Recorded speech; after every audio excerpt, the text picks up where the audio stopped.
Good evening, everyone, and welcome back to the Bundesliga show. And we're back with another watch-along this evening. We're back for the UEFA Cup Super Cup final. So we're really looking forward to getting stuck into that. We've got 5 minutes before kickoff. We've got both teams lined up, ready to come out onto the fields. Real Madrid sporting a very nice purple warm-up jersey there. Frankfurt being led out by Sebastian Roder.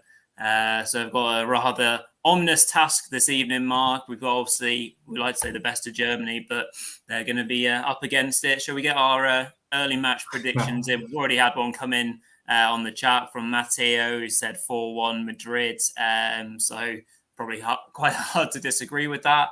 I'll probably go with I'll go 3-1 Madrid. I think Frankfurt will struggle to keep out this very stacked Madrid side, and they hopefully will play a lot better than they did against Bayern. What are you saying then? Yeah, I think it's very, very hard to go against Madrid. I think probably the only advantage that Frankfurt have is probably the fact they have played a competitive game this season, whereas obviously Madrid haven't. I believe that the La Liga starts, I think, next weekend, doesn't it? So it's a little bit later than the German league. Yeah, I think obviously a couple of changes in the Frankfurt side. Obviously, Kamada has come in for Goetze, which I think is a good change in my opinion. And also, obviously, the big news that Kostic has left as well today, and he's been replaced in that kind of left full wing back role by Lenz, who he's a decent replacement, but he's not Kostic, let's be honest. So yeah, I'm going to go for a Real win, but I don't think it'll be as comfortable as what some people are predicting. I'm going to go for a 2-1 Real win. I think we'll see an improved Frankfurt side compared to what we saw the other day, where they got annihilated against Bayern in a dreadful performance. I think my worry is that defence of Frankfurt, to be honest with you, because it is the same back three as what lined up against Bayern, and they just got absolutely killed, didn't they? Obviously, Toure, Tuta, and Ndicka. I think probably Sau and Roda need to kind of provide a lot more safety towards that back three if Frankfurt are going to have any chance of competing in this game. But yeah, obviously, hopefully improved performances from Lindstrom and Boré. But yeah, it's going to be an interesting game. I think also Bundesliga Box as well, one of our sponsors, has gone for the first person to go for a Frankfurt win. Yeah, good to see we have some Bundesliga support out there from Bundesliga Boxes. Yeah. Who are you looking forward to seeing tonight, Rory? Who stands out in the team lineups then? Well, the Madrid side obviously is stacked. I think they were saying in commentary it's the same lineup that started the Champions League final. Obviously, their bench is filled with some really great young talent. The big summer transfer, Tukemi, 70 odds £1 million. He's obviously a great talent that we've yet to see applying his trade for Madrid, yeah, I really like Camavinga. I think he's an absolute baller. So yeah, I think he'll have a real impact on the game when he comes on, if he comes on. Vinicius Jr., another obvious one to pick out. He's an electric player. Really like watching him play. So yeah, I love Toni Kroos as well. Obviously from the German perspective, fantastic technical player. As we've got the teams that are now just kind of getting themselves ready. Of course, David Alaba, former Bundesliga man as well, obviously from Bayern, so you would have been pleased with the 6-1 win that they got over Frankfurt at the weekend. Their bench is incredibly impressive. Rodrigo, the super sub from the Champions League run that Real Madrid had. So yeah, lots of talent out there to look forward to watching. I think we're just going through the final formalities and we'll be off with kickoff. Any more predictions? Come get them in the chat. Don't be shy. Whether you think Madrid are going to win 5-6-0, obviously let us know if you're supporting Madrid. Give us a shout. Give us a Hala Madrid if you're following the live stream for the first time. And if you are new to the channel and you just stumbled across us, please do drop us a like, of course. Let us know your thoughts on the game as time goes on. We welcome any comment, regardless of whether you like Madrid, you like Frankfurt, or if you think you have limited knowledge of football, we welcome it all. And please do subscribe to the channel. If you are new, get involved. We do a Bundesliga show every week and all sorts of things. Extra Spanish content for any of you Madrid fans who've just found us. We do Spanish stuff as well. And we'll have a guest with us at halftime as well, which we won't reveal, but we'll be able to give a bit more of a Spanish feel to this live stream as well. So, really looking forward to this game starting, and welcome everyone back if you're watching. As a returning viewer, hope everyone's doing well this evening. Just getting shots now of Benzema getting himself warm, the captain this evening by the looks of it. So what are we expecting, Mark? What can Frankfurt do to stifle this ridiculously talented Real Madrid team? Yeah, I think the start has got to be key as well, because we saw what happened against Bayern. They were 3-0 down inside half an hour, and I think 2-0 down just after the 10-minute mark. So obviously if they do that, they're going to get annihilated in this game. And Real will take this seriously as well. I know that over in Spain, they do take this game seriously. So it's not like a glorified friendly. I think the English teams usually classify it as just a glorified friendly when they qualify for this game, really, don't they? But I expect to see a much more serious lineup, much more serious effort. I mean, this Real side, as you say, is just ridiculous. And one thing that always strikes me with Real Madrid is that it seems to be the same lineup every season. They have a lot of good continuity in that side. I mean, Toni Kroos, Casemiro, and Modric have been there for probably the last 6-7 years. That's been their first choice midfield for years now, Also, the likes of Benzema, how long has he been there? Even Carvajal as well, at right back, he's been there years and years. They have a very, very settled lineup, and I think that could be part of their success as well. But we are underway, by the way, in the game. Real Madrid just playing it around the back a little bit, just getting kind of ready. I was a bit surprised to see the game is in Helsinki as well for this one. It's a bit of a random location, really, for a major European game. What did you think about that one, Rory? The location of Helsinki in Finland. I mean, I guess UEFA are trying to spread the game around Europe a bit more, as we've seen with the third competition and all the different kind of qualifying phases that teams have to go through. So I think they are trying to get the smaller nations, I guess, if you can call them smaller nations, involved a little bit more. So maybe that's a bit of them trying to spread football around and give people a chance to see these great competitions and events which they would never usually obviously have the opportunity to do so. So I don't mind it as long as it is still well attended, and that they sort out the ticketing kind of thing fairly for the likes of the Madrid fans and the Frankfurt fans to actually buy them and watch their team, rather than it just being a load of local celebrities or something, I guess. Looks a good crowd on tonight, though, that's for sure. But I don't know whether the real fans or, as you say, it's a local celebrity. I think a lot of these European events nowadays, they do get kind of like, I heard that the number of tickets to go to actual fans are very, very low in a lot of these finals. I think in the Champions League last year in the Stade de France, I think only like 25,000 tickets actually ended up going into like season ticket holders of both clubs, which is too low in my opinion, really, but I guess that's modern football in some ways, Yeah, exactly. Madrid's still knocking it around quite comfortably. I think Frankfurt had the ball very briefly, trying to knock it around and get comfortable themselves. They're trying to do a bit of a press once Madrid get into Frankfurt's half at the very least, Mark. I don't think it's sensible going chasing, really, is it?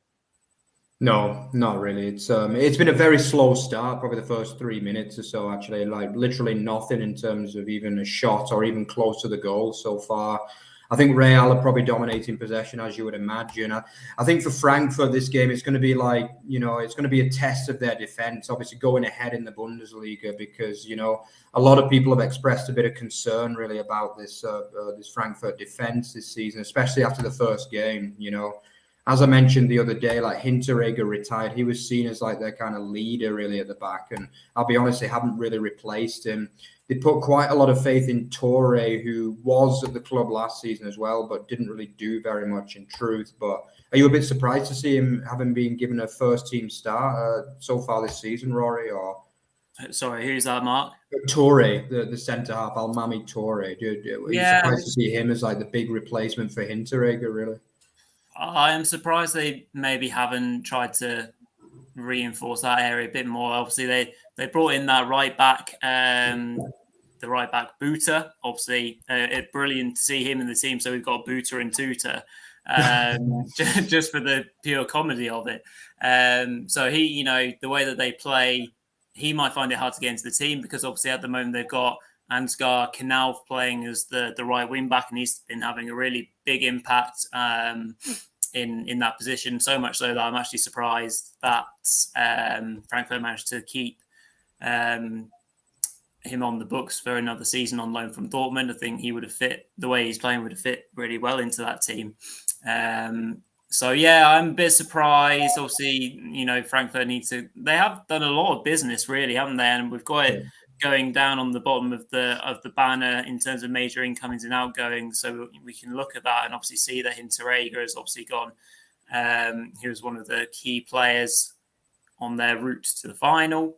So yeah, I think that defence certainly does look a little bit more leaky. So Toure will have to have a brilliant game to keep the score quite minimal, I think.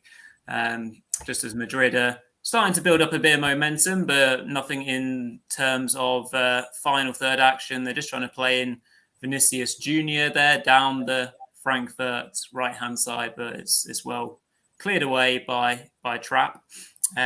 Just to mention, of course, if you guys are watching on Twitter, which we've got the stream live on there, make sure you pop over and say hello on YouTube, just so we can get that extra like, that extra comment, because obviously you can't use the comment function on Twitter. So it'd be brilliant if you're watching on Twitter, hop over onto YouTube and you can come say hello to us and let us know your thoughts on it, and make sure you do click the subscribe button. Indeed, just as Frankfurt go long from Trapp again, and they'll be trying to hit Rafa Borre a lot when they mark, and he'll obviously be a key player tonight for them in terms of build up in terms of having a decent attack. Yeah, definitely. He was absolutely brilliant in the Europa League run last year. Didn't really set the Bundesliga alight, did he? But in Europe, I think he was absolutely brilliant. Big goals against the likes of Barcelona in the Nou Camp. I think he got a couple against West Ham as well. He was very, very good in Europe. And also, obviously, famously in the final, got the equaliser against Rangers, and then he got the winning penalty as well. Yeah. So I do feel as though at the moment he feels more comfortable playing against European teams rather than maybe some of the more physical Bundesliga sides. But yeah, definitely a quality player. And despite the fact he did get subbed as well at half time against Bayern, which I was a bit surprised about, to be honest, because I don't think that would have done that well for his confidence. But I definitely think I still predict a good season for him this season for Borre, but probably not the best start in the first game of the season against Bayern. But yeah, he'll be looking forward to an improved performance this season. I think also that they do have a decent striker as well, Randall Kolo. I think they brought him from Nantes, who actually got the goal against Bayern at the weekend. But again, not overly, it might take him a bit of time to settle in, but he looked good in the second half against Bayern. Yeah, I'm glad to see that Borre's been given the start again tonight. Yeah, it took Borre a bit of time last season, didn't he? And we didn't know an awful lot about him. He's come good. Just as Real Madrid have got a corner here, so we'll just talk us through through this one. It's going to be whipped in, and it sails over everyone. So no danger in that regard. And Frankfurt get half clear, only for a Madrid player to launch it into the air. And it's actually caused a bit of a scramble, but again, Frankfurt are able to get it clear, and Real Madrid have possession again there. So we'll just put in the comments in the chat what actually you guys think of the Super Cup, because similar to like the Charity Shield, I guess, and the DFB Super Cup, it's a nice kind of curtain raiser. But what do you guys think? Is it just a bit of a glorified friendly? I think there's been chat recently about how in future years we might have a Super Cup semi-final, so that the Europa League winners will play against the Europa Conference League winners in a semi-final to then eventually play the Champions League winners.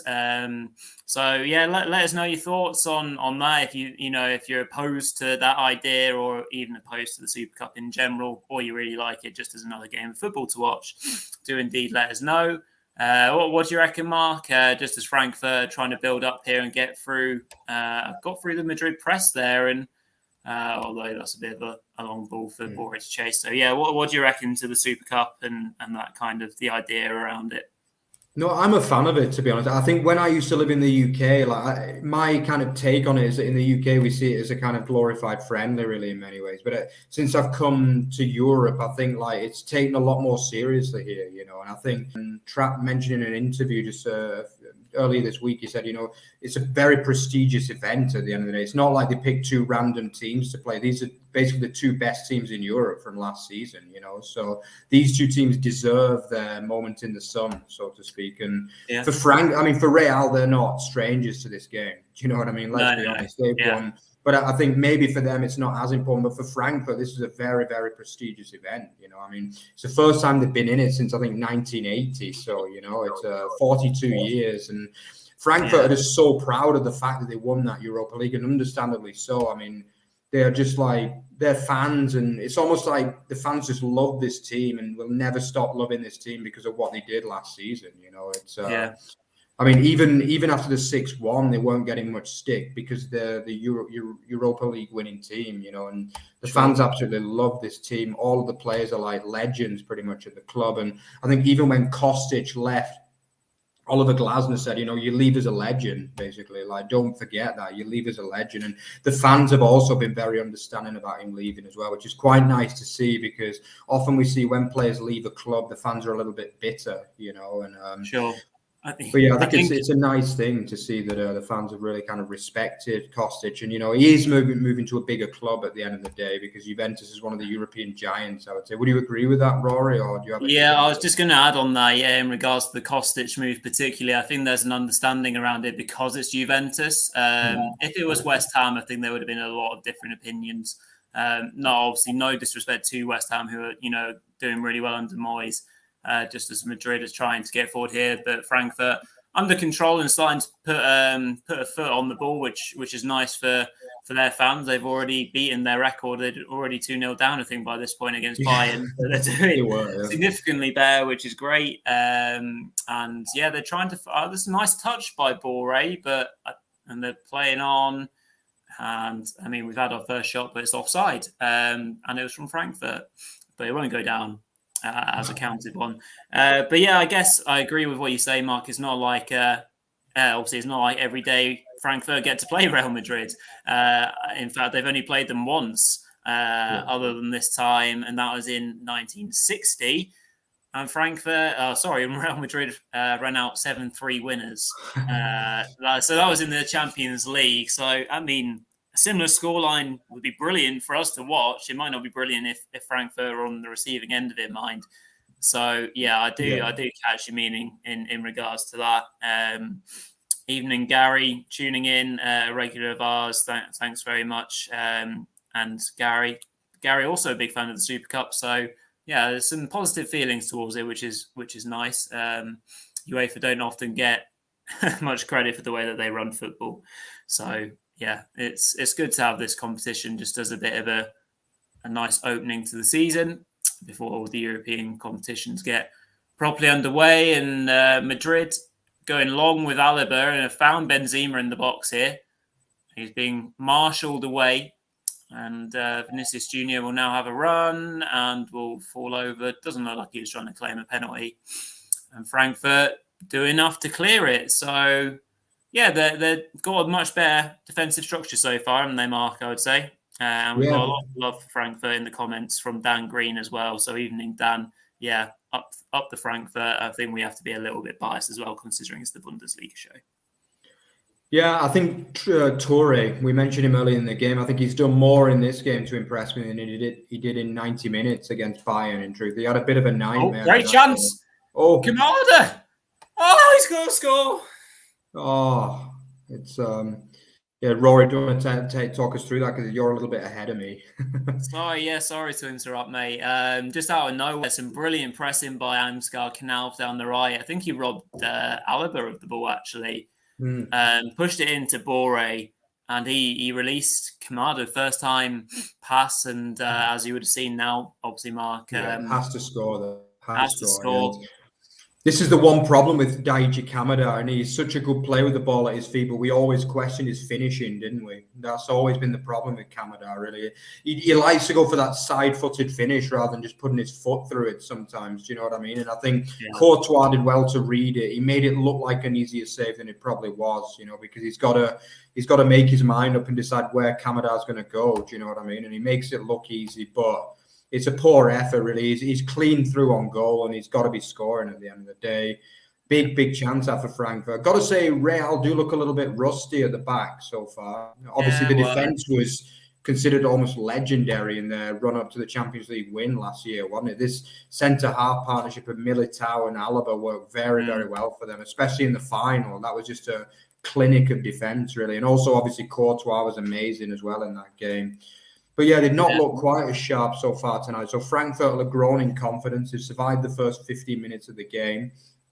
But, you know, we know that this Real Madrid team can hit you at any time, can't they, through any of those forwards, especially Benzema. You know, probably for me, he's pretty much a shoo-in for the Ballon d'Or this year. I would very much imagine he's going to win that. Would you agree with that, Rory? Do you see Benzema as your Ballon d'Or winner this year? Yeah, it can't really be anyone else, can it? Oh, nice ball through from...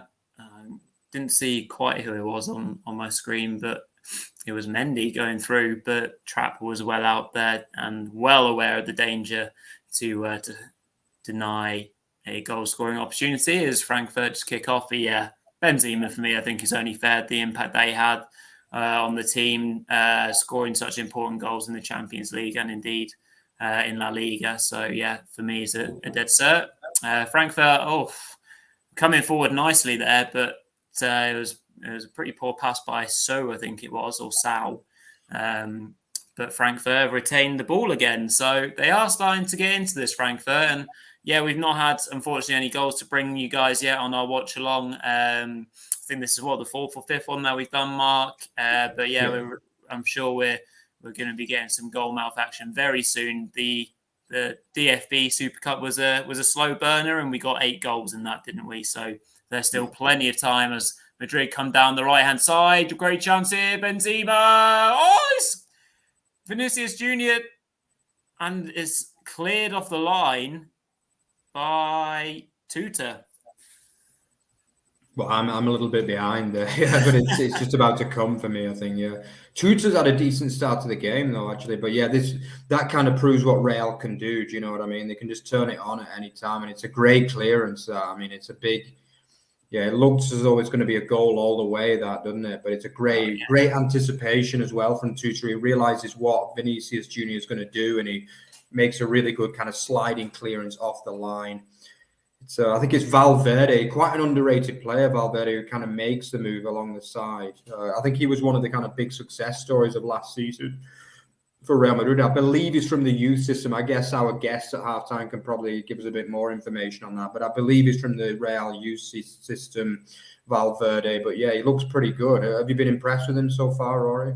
Yeah, I've enjoyed when I watched him in the Champions League last season as well. I agree. It seemed from a standpoint of not knowing Madrid and La Liga inside out, it would seem like maybe he's a player that doesn't get as many kind of as much praise as other players. But yeah, he started this game well, and he'll be a real threat. Just as Madrid are starting to get themselves going attacking wise, Modric got himself into the area, but he's actually poked it home or away for a goal kick. And yeah, Frankfurt survive again. Just getting a replay of the Kamada chance here on my screen. And he should take it. Well, he does take it first time, but he takes too long. Yeah, too predictable. Even I could tell where he was going to strike that ball. Do you know what I mean? Yeah, Courtois does even make it look pretty easy in the end. So yeah, disappointing for Kamada and disappointment for Vinicius Jr. with great anticipation by Tuta in the Frankfurt defence, now proving that they can indeed defend to keep Madrid out. And we have got Real Madrid just building up. They're getting for a bit of a half-hearted Frankfurt press. And we've got just about 19 minutes up in a second or two in the UEFA Super Cup between Real Madrid and Frankfurt here on Over the Bars. YouTube channel. We're doing our watch along. So I hope everyone is doing very well this Wednesday evening and is enjoying the game so far and enjoying our coverage as well. So please do give us a shout. If you're new to the channel, make sure you subscribe. If you're watching on Twitter, come over and say hello on YouTube and join our fantastic community that we're building up so far on the channel. Indeed, just getting a few pictures of Don Carlo doing his thing on the sideline and just obviously kind of getting his instructions across to his players. Glasner looks pretty red-faced because I guess it's fairly warm in Helsinki. It's certainly warm enough here in Sheffield, as Real Madrid have got themselves a throw in the attacking third of the pitch and are just recycling it now. So yeah, Frankfurt have lasted 20 minutes at the very least, and Madrid probably just be taking their time, and as such an experienced team, they won't be panicking, I'm sure. But Frankfurt have done well to win it back again. It's just about that ball retention, isn't it? And they do the sensible thing and actually win a free kick on halfway.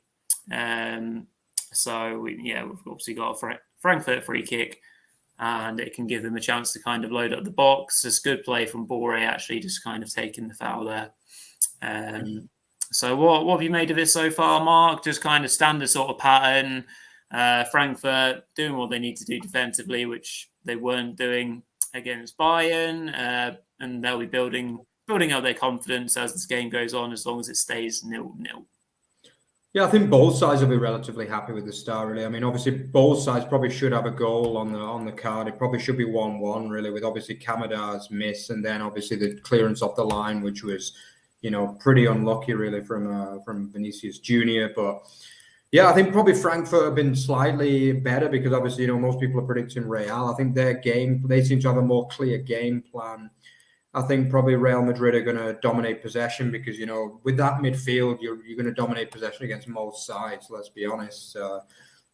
We've seen the evergreen Luka Modric. For me, he has to go down as one of the great players of all time, really, Modric. I think he still doesn't get as much credit as what he probably should do. And you look at what he's won in football, I think he's won 4 or 5 Champions Leagues, God knows what else. The guy, and he took Croatia to a World Cup final as well. Let's not forget that. But he's been very good, as he always is, really. Frankfurt is getting a little bit of play as well around in the attacking half. I think Roder's been very good. He's trying to move it. What I like about Roder is he tries to move it quickly around that midfield, doesn't he? He doesn't mess around on the ball. He tries to move it quickly. Typical German style. German teams do like to get the ball up the field a lot quicker than perhaps the Spanish or the English sides. But obviously that also means the fact that they concede a lot of possession, and you often see German teams don't have that much possession in European games because of the style, really. When they get the ball, they don't look to kind of pass it around the midfield too much. They try to get forward and look for spaces and try and catch the defenses cold, really. But we do know that Frankfurt have got the quality. I think obviously Roder has been brilliant last season, and so far this game he's shown the quality as a captain. I've enjoyed his performance so far. Any players stuck out for you so far, Rory? It's probably difficult in a game that's 0-0 after 22 minutes to say standouts, just as Real Madrid go along there and Trapp does well with it. I guess you have to say in terms of impact on the game, standout so far is Tuta, just obviously to keep the scores level at 0-0. Obviously, Courtois proving that he's a classy operator with that good save. But yeah, obviously the game will kind of as we get further along, I'm sure some of the match winners and classier players will start to have their say on the game. Just as Real Madrid is starting to push forwards. And I think it's from what I'm kind of reading, I've got the information that Frankfurt are the 5th German club to appear in the UEFA Super Cup. So, Mark, might as well do a bit of a little quiz with you, just as we're kind of going along to see if you can name yourself the other 4. But just as we do that, Frankfurt getting forward well down the left-hand side. The cross is blocked, so we'll come back to you in a sec, Mark. So has dribbled well inside. Knauf inside the area. Can he cross it? He can. And Courtois does well again. Gets down really quickly for a tall man, and it's a throw into Frankfurt. So they're building into the game here. Just as okay, so we got a free kick for Real Madrid inside their area. So right then, Mark, you've got pretty much the entire stream, so a good an hour and a half at least still to tell me the other four. It probably won't take you that long in terms of obvious ones. So who do you think the other four German teams to feature? Well, I think we've got to go Bayern Munich, right? Yeah, so Bayern Munich have appeared in it Borussia. 5 times. 5 times, wow. Yeah. Most recently in 2020. Yeah, who are you saying just there? Oh, I think Borussia Dortmund. I know they won the Champions League. I think 1997. Yeah. Well, they appeared in it in 1997, so I guess they won it the season prior. It would have been the 96, 97, and then they probably appeared in 97. Yeah, I remember that famous Champions League win. Like nobody expected it. They beat Juventus, I think 3-1 in the final. But the next ones might be a bit tougher. Ooh, who am I going to go for? Who won? I'll let you stew on that. I'm gonna have to think about that one a bit because I know that Werder Bremen made the final of the Europa League, but I'm pretty sure they lost it to Shakhtar Donetsk in I think about 2009 or something like that. So I guess they wouldn't have made it. I tell you what, because you're going to move on from them, but Werder have appeared. They have, 1992. So Werder. So you got one more to get. But I'll be a bit more strict with you on that one, so I won't give you it unless you submit it as an answer. Okay. I guess it's got to be Gladbach, right? No, not Gladbach. No, not Gladbach. No. But I think Gladbach were famous for being the eternal second place team, weren't they? Was it Leverkusen maybe? No, Leverkusen either. They lost in a final. I know they lost in a final. Yeah, because they lost to Real Madrid in a final. Yeah, they did. Champions League, didn't they? Yeah, with Mike. And maybe Schalke. Schalke is incorrect. Oh, jeez. Yes, it's a team that have appeared in it twice. I'll give you the dates as well in case it helps you. So they appeared in it in 1977 and 1983.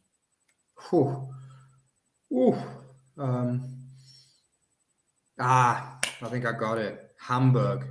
Correct. Yeah.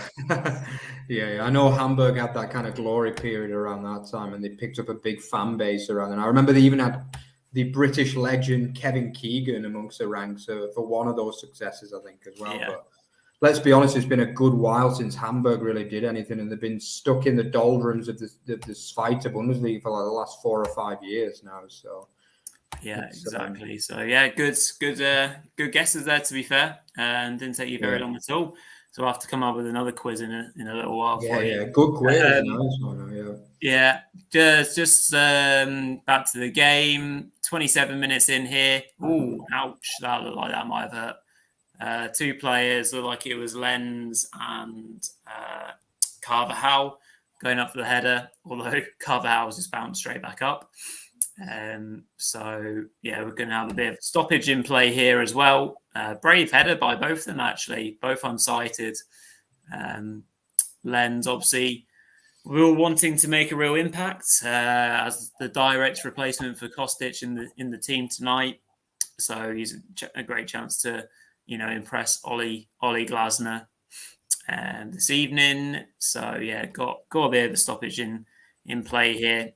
Right now, just a good time to remind you all guys to make sure you hit like on the video if you can do. Make sure you drop us a comment. Let us know where you're watching from, what country, what region, and indeed who you're supporting this evening. Obviously, we've got a lot of love for Frankfurt in the comments as the underdogs. But if you're any Madrid fans that have just found the channel, give us a shout.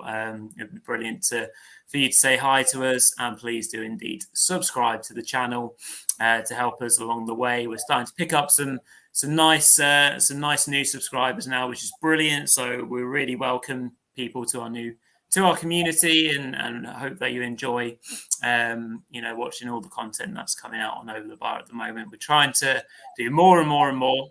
Almost videos coming out daily now from the channel with the Spanish Segunda show.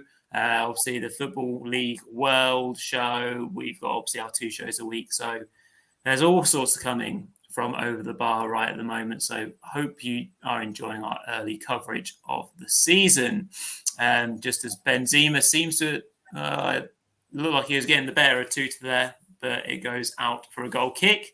So half an hour in, and I think we're struggling for a shot so far, aren't we, Mark? Oh no, we have had two. In fairness, yeah. We've had two good chances, but not much else really. You know, there's not been that much play around the kind of attacking area. You know, Real have been a little bit sloppy at times going forward. We've not really seen anything from Benzema, have we, at all? Which is surprising, really, because obviously he is the star man, especially in the kind of as we mentioned before, pretty much the Ballon d'Or to be, really, isn't he? But he's been a bit sloppy today so far, you know. But it's understandable, you know. Real haven't played a competitive game up to now. Yeah. But some pretty poor play from Benzema there to fail to keep the ball in. I think he should probably be able to do a little bit better with that, really. But lots of interesting comments in the chats. So Dan's watching from Fleetwood on his lunch break at work. So top man, Dan, hope you get to have an extended lunch break to watch as much of the game as possible. We've also got Gary, an absolute regular. He's watching from a service station in Norfolk. So I love that commitment, mate. Thanks very much. Thanks very much for tuning in. And Chris Saunders, also an absolute legend, tuning in on the caravan in Wales. So top man, hope you're managing to keep the signal. It probably gets a bit kind of wobbly out that way. So I hope you're all enjoying the watch along and the game. Just as Frankfurt have got a corner, which is whipped in, but is well defended by Madrid. And Frankfurt have got the ball again. So yeah, let us know if we can beat some of the kind of more obscure places where you're watching from. So caravan in Wales, Chris, is pretty impressive. So thank you very much for that. Let us know where else you're watching from. See if we can get some more international ones, if possible, perhaps. What a place Fleetwood as well. I remember Fleetwood actually has a big connection to my family as well, because nice.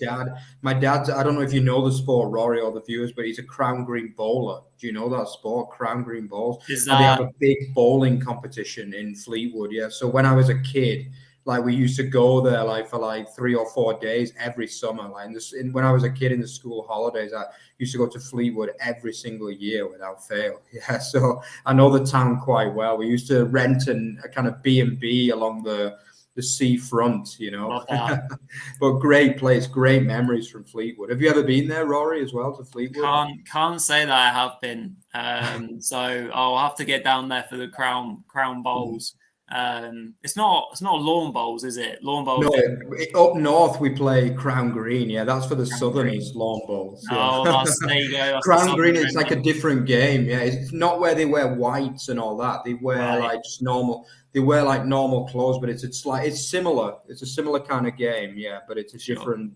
You know, you have to ask the bowling experts about that. But yeah. So anyway, legendary sport. It goes to show where this current game is at the moment, with me and Mark talking about lawn and crown bowls. I think it's more entertaining than this game so far. We're struggling a little bit because Frankfurt obviously are being really robust, which is obviously all credit to them so far. And you know, they're doing well in possession, actually, Frankfurt. They're not just, you know, getting the ball and smashing it along and hoping for the best. They've been building up quite nicely. But Lens has just fouled Danny Carvajal, so it's a good chance for Madrid to get the ball in the area and maybe get on to Benzema or Militao's head or someone else. So we'll kind of see where that goes. Looked like it was a bit of a painful one for Carvajal, but he's a hard man fullback, so he's okay. So we'll see who's lining up this free kick. It'll be Toni Kroos to do an outswinger here for Real Madrid, whipping it in, and pretty much, well defended again. Frankfurt winning the first header, and it's whipped back in dangerously. But again, it's well dealt with by Frankfurt. And again, another half clearance, and it is a throw-in for Real Madrid. So yeah, they're starting to pile on a bit of pressure now, Madrid, and get a hold in the Frankfurt half. But every so often they just do something a little bit sloppy, which comes with the nature of this being their first competitive game of football this season. The nice little dribble there going forward by Madrid, although the corner is stopped. So Frankfurt really committed to this game, and obviously why wouldn't you be, with another chance to win a bit of silverware. It was nice to see both teams bringing out their respective trophies at the start. I thought that was quite a nice touch, and kind of Ollie Glasner basically kind of said that this match is a trophy in itself for the Frankfurt players and fans to be able to enjoy. So I'm glad he kind of has been loyal to the players that did so well for them last season as well, just as Madrid starting to build up again. So, Mark, what do we need to see from both sides here with 10 minutes to go until half-time with regards to getting themselves a foothold in the match? Yeah, I think the way I see it is that I think Frankfurt are definitely putting more miles into this game. You could see I do get the feeling that it looks more important to Frankfurt than it does to Real.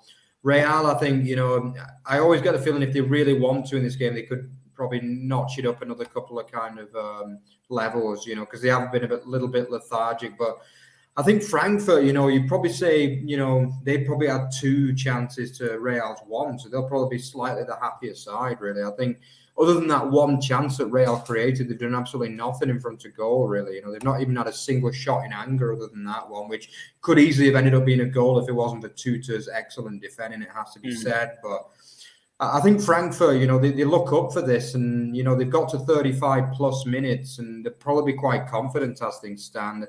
But imagine that Glasner told them, just don't concede early, basically. And that's what they haven't done. And I think some of the midfield play we've seen for Frankfurt has been really good. And right now they've got the ball.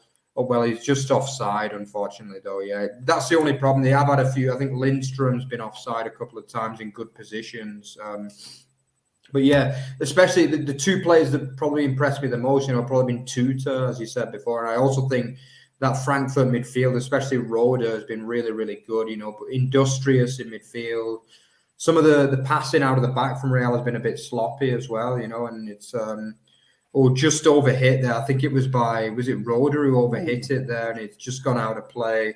A good position there as well. Was it Rode, that one, who overhit it? I think it was. So Lindstrom, who hasn't probably had the most effective first 36 minutes of the game, but I think Frankfurt, if you offer them penalties, they take it right now, Frankfurt. There's no question about that. I mean, they're happy for the game to go on at 0-0. Oh, he's just smashed a shot. It looked like it went wide. It was the Real Madrid player, Vinicius Jr., who's been probably the biggest threat for Real in this game. He skins the fullback from... it's a goal. Yeah, yeah. We got our first goal of the watch-along this evening, and Real Madrid have taken the lead in the UEFA Super Cup directly from that corner, Mark, as you were just talking us through it. It looked like it was just a harmless header at first, but the ball was kept in play, and Trapp and the Frankfurt defender got attracted to the ball. And it's really good work by number 14. It's Alaba, the scorer. I want to see if that is Militao. Who gets the header back in? Benzema? It's Casemiro who gets the header back in, and it's Alaba who scores the goal. Poor goal to concede that, though. I'm going to be honest. The defense were taken out by that weird header. Those strange headers can often end up resulting in goals. Because the defense doesn't know what to do. It's clever play from Casemiro. He probably deserves the most credit for this goal because it looks like it's drifting behind for a corner, and he just reacts well to keep it in on the line. Disappointing goal to concede for Frankfurt, I'll be honest, just after we were crediting the defense. But sometimes those goals happen in football, don't they? It's probably a little bit lucky, really, because it looks like the ball's going out of the net over the... Oh, what a cross! You're a little... I think you're like 30 seconds ahead of me, Rory, in this one. But yeah, I'll try not to give things away too much so that you obviously get it fresh yourself, Mark. I just really enjoyed that cross from, I think, it was from the left, so I presume it was Lindstrom, left. yeah. Oh, was it Lindstrom? Right, fair enough. Was a really nice cross that, yeah. But again, we're starting to see the quality of Real. Alaba again. I think it was it Alaba again who does the quality defending there. It's just, Real, they just have these players, don't they? They just, I always said, like, I've got a few friends who are Liverpool fans, and they couldn't understand how Real Madrid managed to beat Liverpool in that final. But I just said it's Real Madrid, it's just they've got so much experience. They've got literally experience coming out of the fabric in the shirts, do you know what I mean? And they know what to do in every situation. And I think we've seen that again in this game. I don't think they've been particularly good in this game, but they've got that kind of scrappy goal. And now it's going to be really hard for Frankfurt, Rory. Yeah, it is. Yeah, absolutely agree. Obviously, the same format to which Frankfurt went a goal down in the Europa Cup final. So I guess there's some hope in the fact that they got themselves back into it, although they did it quite quickly, and they were also playing Rangers, not Real Madrid. Again, no disrespect to Rangers, because obviously Rangers had a fantastic season last season. But yeah, so Madrid looking very comfortable now on the ball, knocking it around with a bit more kind of swagger, I would say, and looking very confident themselves. I think now we're just getting into the 40th minute of the match. It's probably just about keeping it 1-0 for Frankfurt, and kind of building up in the second half, much like they did in this first half for a large proportion of it, and they'll get a couple of half chances by luck or design, I think. But yeah, there's a lot more happier faces in the Madrid kind of supporters part of the stadium. I can't really tell by the colours, obviously, by which the fans are wearing, if there's a mixture, or I presume the fans have been segregated as they usually would be. Just as Madrid are getting forward again here. Oh, Benzema! He's missed. Yeah, great chance that to be 2-0. And it was actually a bit sloppy from Rafa Borre, I think it was there, Mark, who gave the ball away. And when we see Benzema in that position, it's usually a goal. Yeah, I mentioned that he's been a little bit sloppy today, and that kind of sums it up, really. I mean, for me, that will pretty much have ended the tie, really, in truth. I just think with this Real Madrid side, I just think it's classic Real in some ways, this performance. They rarely put in a 90-minute performance, Real. They rarely do it, but they know what they're doing in every situation. I just think for me, this is one of the great football teams of the last probably 20 years, really, this Real side, because they just have answers to everything. Do you know what I mean? For me, they're not the best side to watch we've ever seen in the last 20 years. But if you look at what they've won, it's just like absolutely flabbergasting, really, isn't it? And for me, they started the game quite poorly, but they've got that scrappy goal, and now they look well on top, to be honest. They should have made that 2-0. I mean, Benzema just kind of screws the ball wide from, I wouldn't say it was easier to miss, but yeah, it was definitely a good chance. Again, good play here coming in. The shot is blocked there from Casemiro. Oh, and a good effort coming in there from the back. Was it Militao?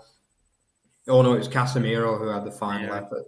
We're starting to see Real completely dominate the game. Frankfurt just need to get to half time at 1-0 now, to be honest, because I think Real feel as though they could probably kill this match, with a second goal. It wouldn't completely kill it, but it would mean that it's well and truly a mountain to climb. Again, the press works in the midfield and they win a free kick.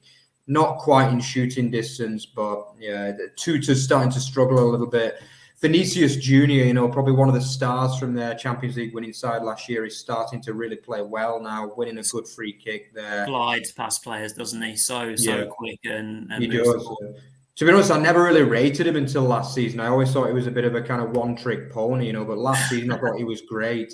And this, he started well this season as well. I just think this Real side, they're just they're kind of like, in a way, the way they play in Europe is a little bit like Bayern Munich in the Bundesliga, really. They just know every single answer, and they know a way to win in every situation, They do indeed. Interesting to see a couple of people in the chat, Dan and Chris basically saying that the goal for Madrid, obviously a few minutes ago now was pretty much against the run of play, which, and like Frankfurt were pretty much starting to get a good foothold in the game. So interesting to see what people's opinions are on that. And Gary wasn't overly impressed on the defending from the corner, nor were you, Mark. So Madrid's free kick comes to nothing in the end. I think maybe offside by the looks of it. So we are a minute away from the end of the first half, normal time. Can't imagine we'll have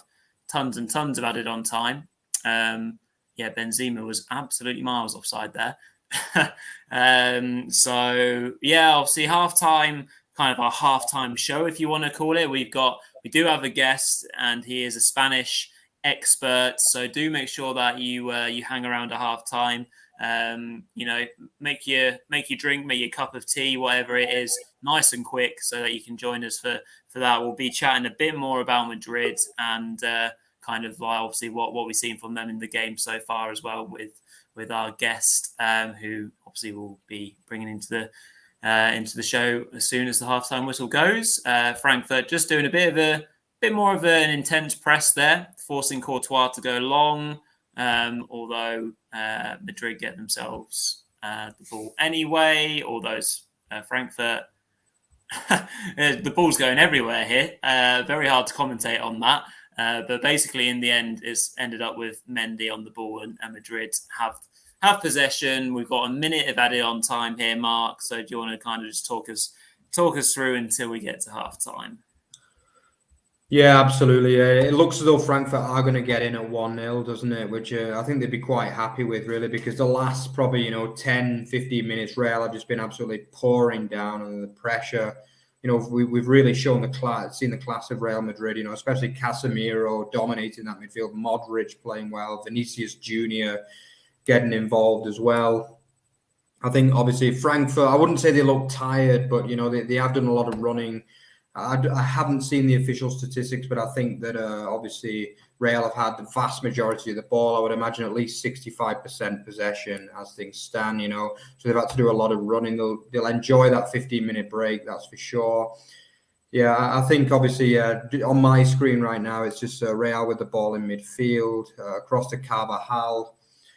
Yeah, just into the last 20 seconds, it doesn't look as though Real will get a second goal. Not that many attackers up for Real. The ball won back by Tuta.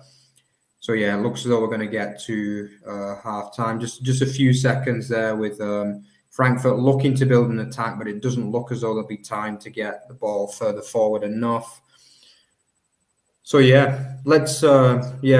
halftime. So, we're going to bring in our halftime guest. So, as we mentioned, our halftime guest is a Spanish writer for Over the Bar, and obviously our top guy in Over the Bar as well, Paul McGarrigy. I can see him laughing as well. So, let's bring him in. Hello, Paul. How's it going? Hi, guys. It's going well. Thanks. How are you doing? Yeah, all good. Just enjoying the game. Yeah. What have you made of it so far then? Have you enjoyed it, or happy Real winning? I'm not sure I'd use the word enjoy. It's been quite a tough watch, hasn't it, really? Yeah. No, I mean, I think Frankfurt have played well. I mean, they've got the advantage of having started their season 10 days earlier than Real Madrid, obviously. But I think it's been a bit of an industrial game, to tell you the truth. But the tactics that they've employed in the first half prior to the goal seem like the right ones for me. Let the likes of Alaba and pretty much the whole of the Madrid back four, I guess, really have possession high up on the pitch and hope to catch them on the counter-attack, press them well, allow them to become overconfident. That's a way to catch Real Madrid out. Unfortunately, the goals come for Frankfurt against the run of play. And I say unfortunately because this is the Bundesliga show, not because I'm a Frankfurt fan. Yes, very well put, yes. I think Real Madrid will be quite pleased with that, not just the scoreline, obviously, but the fact that they've been able to weather the storm and have the better of Frankfurt in the crucial areas of the pitch, not so much over the whole 45 minutes, but certainly where it counts. Frankfurt themselves could have had 2 goals, I guess. Really, Roda overplayed that pass just before half time, and then was the other chance? Was it Kamada just inside 15 minutes? Massive chance that one. Yeah, 1-on-1, so I mean, it's Real Madrid. You've got to put it away against them. You might as well just say it's Real Madrid and it's a European competition with a trophy at the end of it, because it's almost an inevitable result, or so it seems. I mean, I should know. I was at the Champions League game against Manchester City, and obviously you guys know I'm a City fan, and we thought it was all over. Yeah, and it should be City playing this game. I'm sure of it. And you can never say it's done when Real Madrid are concerned. They always find a way in European competition. What do you reckon that? Sorry, Mark. In terms of what Don Carlo, as I like to call him, is trying to build again for this season. Paul, obviously liking the looks of the way that maybe their new midfield is shaping up with that, Camavinga and Tuchukemi signing obviously in the summer. The one major one, obviously, we've got it on the banner below. So do you want to maybe just kind of talk a little bit about what Madrid might be like this season for anyone, obviously, that is watching that as a Spanish fan that's just stumbled across the channel and would want to know a little bit more about Madrid? Yeah, sure. I mean, I think, Carlo Ancelotti, for the most part, he's underappreciated as a tactician, but also as a man manager. Last season he wasn't. It was only a few weeks later that he almost accidentally became the manager. It was just a passing conversation between himself and a member of the Real Madrid board, where he casually asked them, "Have you found a successor to Zidane yet?" And they said, "No, we're still looking." And he just turned around and said, "Well, what about me?" And then from there, things moved very quickly, and he left Everton and became the Real Madrid manager. But so he had a lot of work to do, and he had a squad where I think the mentality was the biggest problem when he arrived. So last season, to not only win the Champions League but win La Liga by massaging egos and making do with what he could, will not be fully appreciated until a few years from now, perhaps. And so this season, he's having a bit more of an opportunity to get his stamp on things, bringing in Rudiger is a big plus for them. I would say that, like you mentioned there, the recycling the midfield three, Camavinga, Tchouameni, and obviously they already had Fede Valverde, who I'm quite surprised to see him playing out on the wing. I think he's much better in a midfield three rather than a forward three. But I think, given La Liga doesn't start for another 10 days, it's more out of necessity rather than anything else. I would imagine Ancelotti's way, he's not really a gambler as such when it comes to tactics. So I would think probably around about the 60-minute mark, he might take maybe Modric off, drop Fede Valverde into the midfield and bring Rodrigo on to have a bit of pace. So the shape won't change too much, probably in this game, but certainly over the course of the upcoming season. So how do Frankfurt go about turning this around in terms of, I mean, other than maybe them getting a bit of luck in terms of Ancelotti taking off some of his starters and then maybe the game losing a bit of structure or substitutes maybe not performing that well? Other than that, like how should Frankfurt go about, more of the same, keep it tight for as long as possible kind of, method, I guess? Yeah, I think that, like I mentioned before, that the approach that they had in certainly the opening 15, 20 minutes was definitely the right one against this Madrid team. So if they try to go at that in the same way in the second half, I think they will get something, like not necessarily a goal, but they'll get chances. The key for them now is don't concede in the first 10 minutes, because that deflates everything. And that sounds obvious, but sometimes teams do need telling that. And don't panic. Don't panic. It's only one goal. You've got the fitness advantage. They've definitely got the, from what we saw in that opening 45 minutes, I think they've got the legs that Madrid, certainly in the defence, don't have. So there's every opportunity to sort of absorb the pressure and then when the ball does come to the likes of Alaba, Militao, or even Ferland Mendy, then press them around about the halfway line and look to catch them on the break pretty quickly. I think that you'd do well with that. I would say Frankfurt, just keep the composure, stay calm, and it will come. Yeah, like literally talking about that in terms of waiting your turn to make the press. I don't think it was Mendy who actually gave the ball away, it was Alaba, but they're just showing the Kamada chance again, and that's pretty much exactly what you said, Paul. Like Frankfurt waited, they did the press at the right time, won it back, quick pass by Borain, and yeah, Kamada's in. So yeah that obviously is obviously an idea to. One of the things that I think, and it's something that you see when not just Real Madrid, but also the likes of Manchester City and even Liverpool in European competition, when they play against underdogs, they do usually can give away 2 or 3 big chances in a game because they're not necessarily used to being pressed in the same way. In a cup competition, the opposition plays without fear.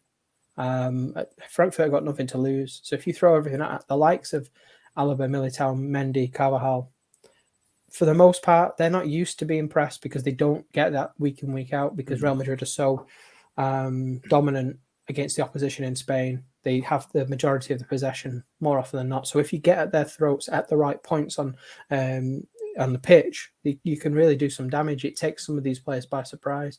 And, you guys have watched the Bundesliga much more than I have over the last 10 years. So I know you'll know better than I do. But Alaba, even as a fullback, he wasn't necessarily used to being under the cosh at Bayern Munich, was he? He was used to being more of a forward-thinking defender.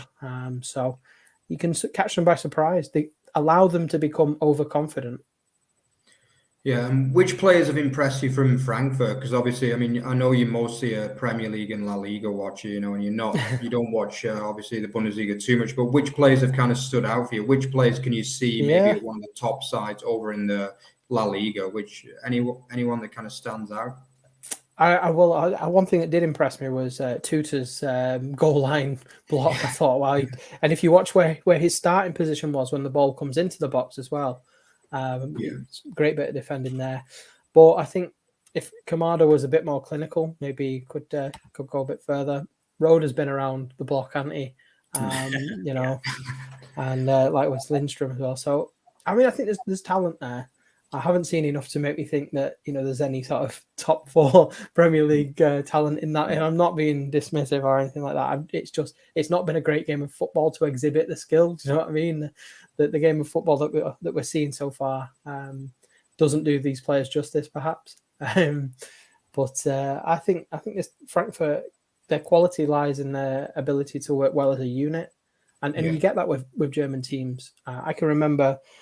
Maybe 7 years ago now, City were at home to Bayern Munich. Bayern Munich went down to 10 men, and it didn't look like they were down to 10 men. If anything, it looked like City were down to 10 men because of how well organised Bayern Munich were. I mean, it was Guardiola, so, but even further back, we played Borussia Dortmund that year when Dortmund made it to the final against Bayern, and I've never seen a team look as well-oiled and well-drilled and fluid as that Dortmund team was. And, all credit to Jurgen Klopp. What you're seeing at Liverpool now is a different type of game from one of his teams because it's got a lot more individual talent within it.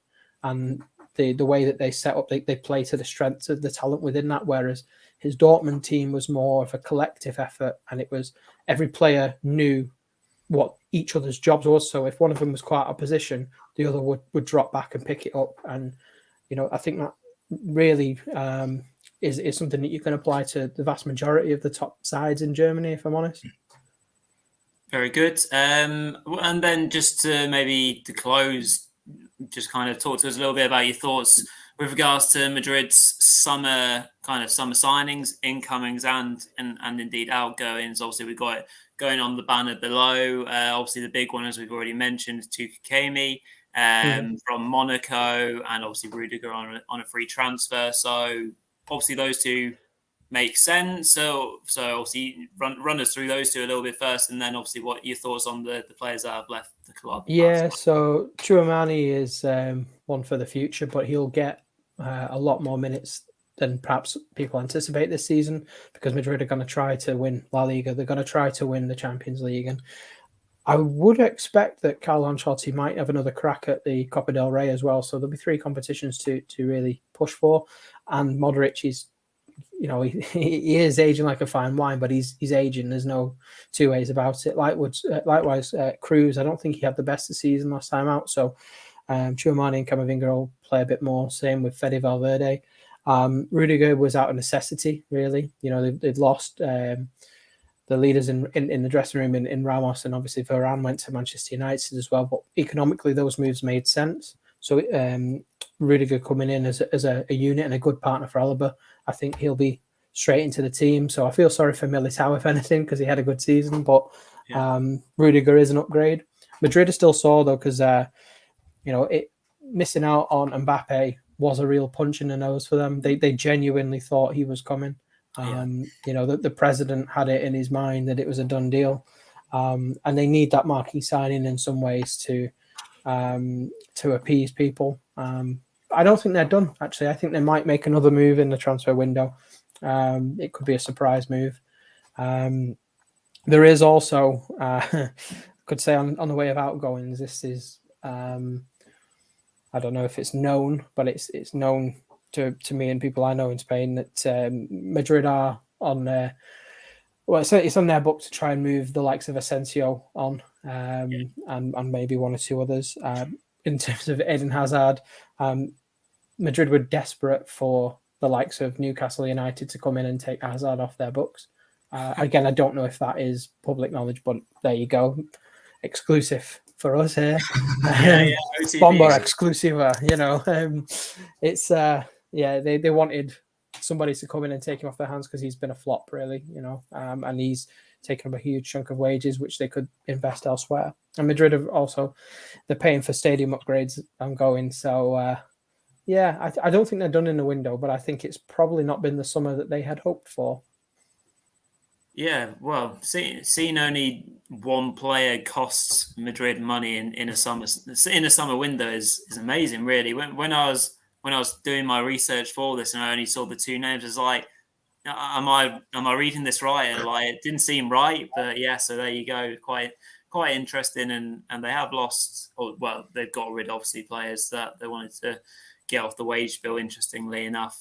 So what are your thoughts of the rest of the game then, Paul? Just as we see a couple of Frankfurt subs warming up and the Madrid players, are we going to end up with a larger scoreline, or do we think it'll be similar sort of lines? I think the game will be shaped by the first 5 or 10 minutes of the second half. I think, I'm hopeful that in terms of entertainment value, that Frankfurt can either ride it out or get an equaliser, because it might open the game up a bit, and we need that after the first 45 minutes because it was quite dull. But I think I can only see Madrid winning this at this point because they've got the mental edge, even the fitness issue. I mean, there's the substitutions that they can make. Like I say, they can bring on pace, they can bring on a bit of quality. But it's cruel to Frankfurt, but it's just the difference between the two sides, I guess. Yeah, absolutely. I would agree pretty much. Yeah, I think obviously, despite the fact that Frankfurt definitely have the fitness edge, I just think I always said, I think I've said it a few times in the stream so far in the first half, that it's just Real Madrid. That's all you need to say, really. I mean, I had so many Liverpool fans saying, how the hell did Real Madrid win that final? But it's Real Madrid. Do you know what I mean? Yeah. They just do the right things at the right time. And obviously City found out as well in that semi-final. I think Chelsea found out in the quarter-final, and PSG found out in the last 16. Do you know what I mean? It's like, that's just what Real Madrid do. I think in all of those ties, some people would say they were second best over the 2 legs, but they managed to come through every single tie, and that's just what Real do. They've got so much experience with like Benzema, Modric, Casemiro, Kroos. Like, they're just an incredible side, do you know what I mean? But they don't always play well for 90 minutes, but they find a way to win games, Yeah, absolutely. It's like a self-fulfilling prophecy now, isn't it? Real Madrid European competition, it does happen, doesn't it? So, yeah, I mean, we'll see what happens, but hopefully the second half is better than the first. Just before you go, Paul, we've had a request in from Ben Morris for any more transfer exclusives. So what have you got in the locker? Nothing concrete that I can say on here.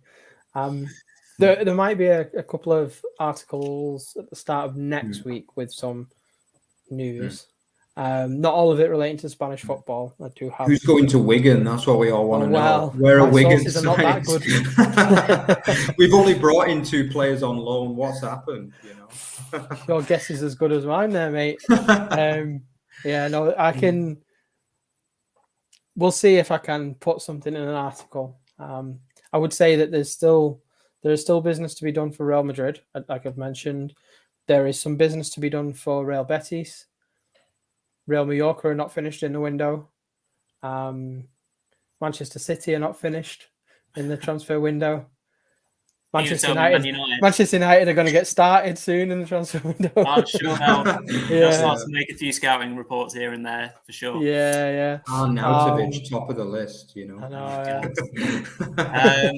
Right, then, obviously the second half's just started. So, Paul, just before you go, give us a final score and maybe a prediction for the next goal scorer or something like that. Final score 3-1 Real Madrid. Next goal scorer Karim Benzema. Safe bet indeed. Paul, thanks very much for your time. Appreciate that. Thank you for your insight. No problem, lads. Enjoy the second half. Yeah. Bye bye. Okay, great. So yeah, obviously the second half has kicked off as well, and Frankfurt just enjoying a little bit of early possession, but from the press, he's been robbed.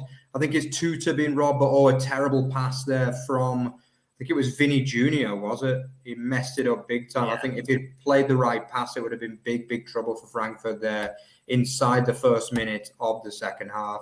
Carlo Ancelotti, just a shot on him. He doesn't look overly impressed, does he? Despite the fact looking like a Don, as always. But yeah, he doesn't look overly impressed. I don't know whether it's just that he's not really that bothered about this game or whether he's not happy with his team. I don't know. But he definitely doesn't look overly happy on the touchline there. Definitely one of the great coaches of all time, really, in Europe. I think how many times has he won the Champions League, Rory? I think 3 or 4, right? 3, definitely 3, maybe 4. But yeah, he is an absolute legend, isn't he? Just with Real Madrid on the ball to get us started in the second half here on Over the Bars YouTube channel for the UEFA Super Cup Watchalong. So for anyone joining us for the second half only, or if you've been watching since the start, welcome all. Hope everyone is doing really well on this Wednesday evening, enjoying a bit of football. With obviously Real Madrid, the Champions League holders, taking on the Europa League holders, Eintracht Frankfurt. It's 1-0 to the Spanish side with the goal from David Alaba from a bit of a messy corner, which he kind of got a tap in from. And it was a fairly turgid first half. So if you're just watching from the second half onwards, hopefully we're going to bring you a really exciting second half. So, whatever you're doing, make sure you stay with us, get comments in the comment section below, just as Frankfurt play a bit of a heavy ball through. It's a goal kick for Real Madrid. Make sure you smash a like on the video, please, guys. Get us as many as you can. See if you can push us up to 25, 30 odd. That'd be brilliant. Comment along, as I've already mentioned, and please do subscribe to the channel. It'd be great to have you along, to have more and more people in our community as possible, and for everyone to connect that way with their love in general of football, not just Bundesliga or Spanish football and Football League World, everything in between. So Frankfurt just doing a bit of a press there, and it's worked fairly well. Although don't pass that. Ooh, he has, but I think they'll get away with it. So Trapp just launches it along. So no subs by the look of it so far, Mark. No, not at all. Yeah, I think it's not really surprising. I would imagine there are 5 subs, which obviously nowadays is like par for the course, really, in football. I think the Premier League was the last league to change it to 5, wasn't it, this season? I'm still not sure really whether I like the 5 subs, though, to be honest, because I think it plays into the advantage of the teams with the bigger squads and the bigger budgets.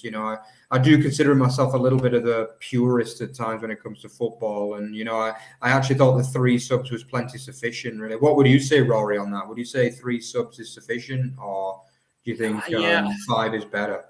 I don't think there was ever a drastic thing that 3 subs was the rule and that was it.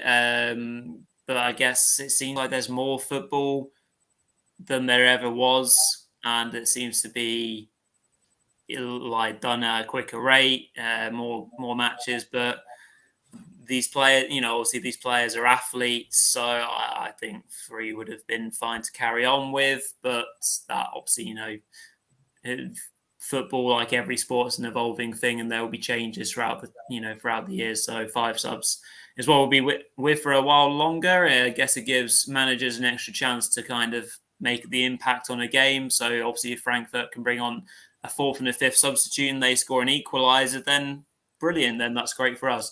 But do you not feel as though maybe like it kind of advantages, like as you say, your Real Madrids, your top clubs? Because I mean, just a quick glance at the bench of Real Madrid today, immediately you look at the likes of Eden Hazard, Marco Asensio, Lucas Vasquez, Chouameni. It's going to be taking a bit of time to get him, who's just signed for 80 million. Probably 80 million euros is probably more than what the whole Frankfurt side costs. You know what I mean? And yeah. I mean, I'm not saying that Frankfurt's bench is weak, but at the end of the day, like when you can bring that quality and you can bring 5 subs on, although Frankfurt attacking down here, great tackle that there though by, who was it with that tackle? But he has got away again, the Frankfurt player who squares it. He's messed that up big time though.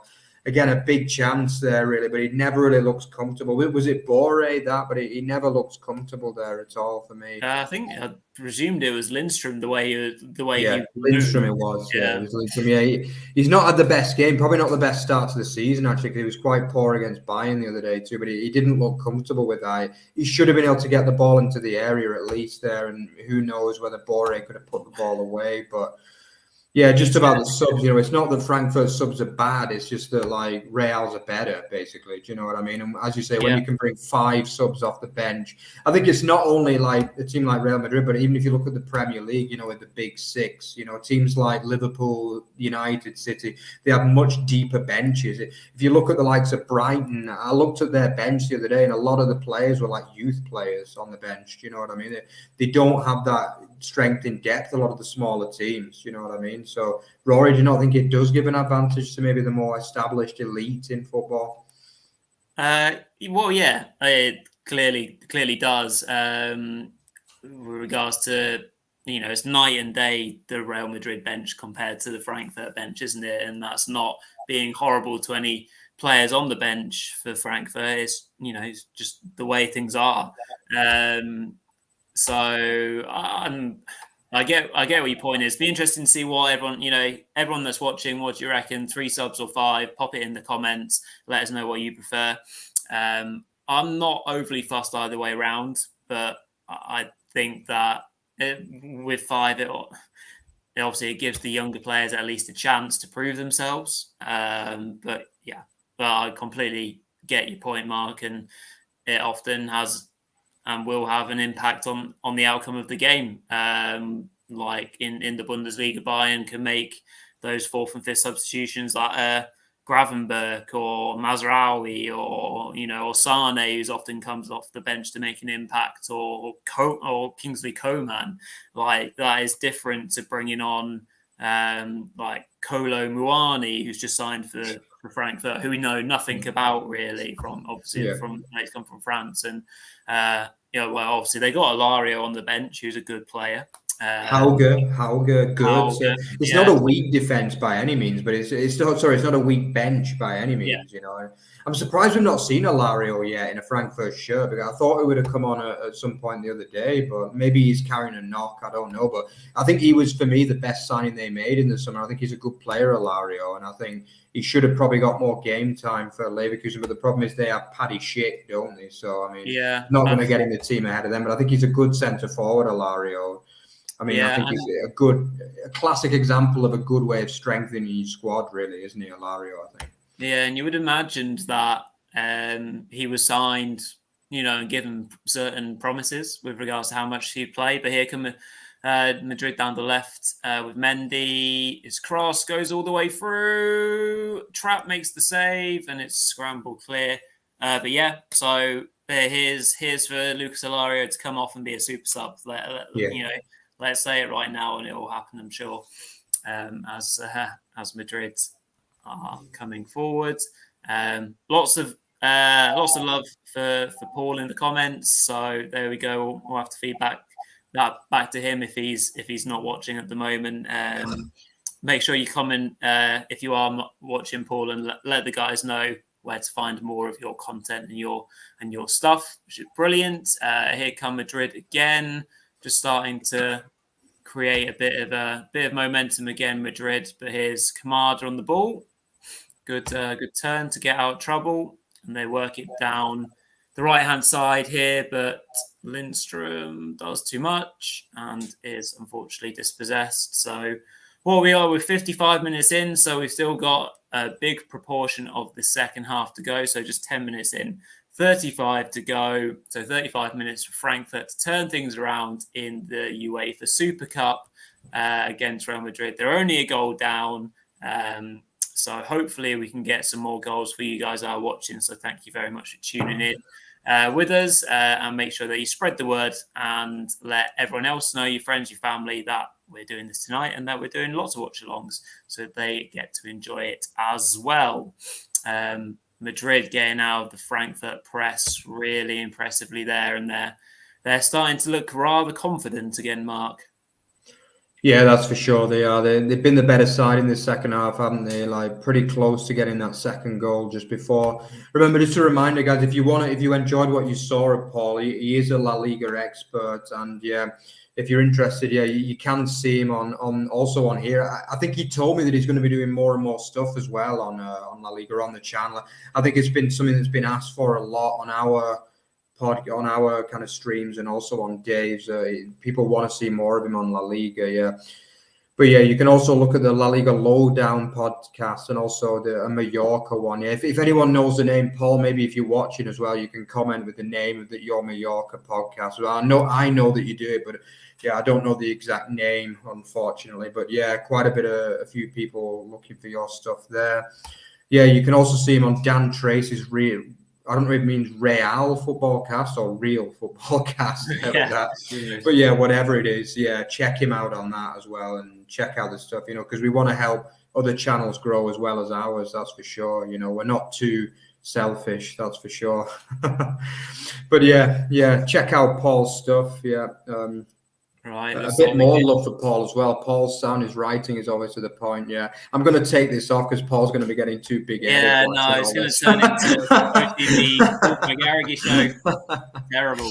Yeah, it's distracting me from the game as well watching that. But yeah, actually, Roda is going off the pitch as well. I'm just turning back onto the screen, and Roda is vacating the pitch as well. He's just given his captain's armband. I think, was it to Tuta he gave it to? But that man, World Cup winning hero of Germany, Mario Götze, is on the pitch. Obviously returning to the Bundesliga from PSV Eindhoven, where he spent a couple of years. And also that man, you just mentioned him, Rory, before as well, Randall Colo as well. Not a man that either of us know very much about, at least I don't, has come on for the disappointing Lindstrom, really. One of the kind of big names to look out for this season, Lindstrom in the Bundesliga, but he hasn't done it tonight, that's for sure. Rory, what do you make of those subs? Do you think they're going to improve Frankfurt or... Yeah, well, technically speaking, they'll bring fresh legs. We know what Mario Götze is all about. Obviously, he's not at the height of his powers, but he'll bring a lot of technical quality. And yeah, Randall, Kolo, Muani, just seeing the save from Trap there is actually a good reaction save.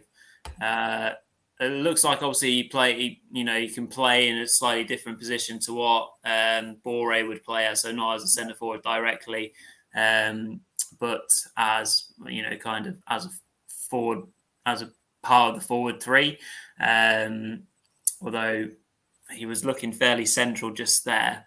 So I can't imagine they've gone to two at the top, but Muani looks like he's trying to get involved there. But Madrid have done well. But he's certainly, he's pressing well already. He's got lots of energy by the looks of it, which is great. And if the game goes on longer, whether it's just one goal in it, however long that may be, we can then see a bit of Lucas Alario, some good defending there, and almost a lucky deflection for Madrid, almost ending up in the second goal. But Trapp's released it early, and done it too hard. It's still pretty scrappy with bits of quality in between, isn't it, really? Frankfurt, again, good tackle in there. I think that was possibly Toure. And Frankfurt are just working their way out from the back. So almost 60 minutes, half an hour to go. We'll start to see some more subs and maybe the game will start to break up a bit more. So we'll get some goals for you guys. We almost assure it, we hope. Just as Real Madrid go down the middle. Oh, and off the bar. Almost the commentators, curse in terms of it being against Frankfurt, but we almost had a second goal of the watch-along. Casemiro, good play from Real Madrid. Strike from just outside the penalty area. Really well hit. Curling over trap and onto the bar. Close one, that, Mark? Yeah, pretty unlucky, really. It was a great effort, wasn't it? He's not known for a man that scores that many goals, Casemiro, but that was a great effort, really, wasn't it? I think, again, Real are just, to be honest, since the Frankfurt substitutions, actually, Real have had another good spell for the last 3 to 5 minutes or so, haven't they? Frankfurt's struggling to get through the press, and, they're not getting very much. A couple of poor balls from Trapp as well have given the ball straight back to Real. I think Frankfurt, I agree with what Paul said before, that basically Frankfurt, they don't need to panic, and those subs maybe are a little bit too attacking, but Frankfurt do have the ball here, actually, at the moment. Yeah, that man, Kolo, is on the ball. He looks a good player, Kolo. I was impressed with him in the second half against Bayern as well, and I think he's looked quite good in his first few touches here. A little bit of possession from Frankfurt around this 61-minute mark. He's playing the ball around the midfield there. Sao to...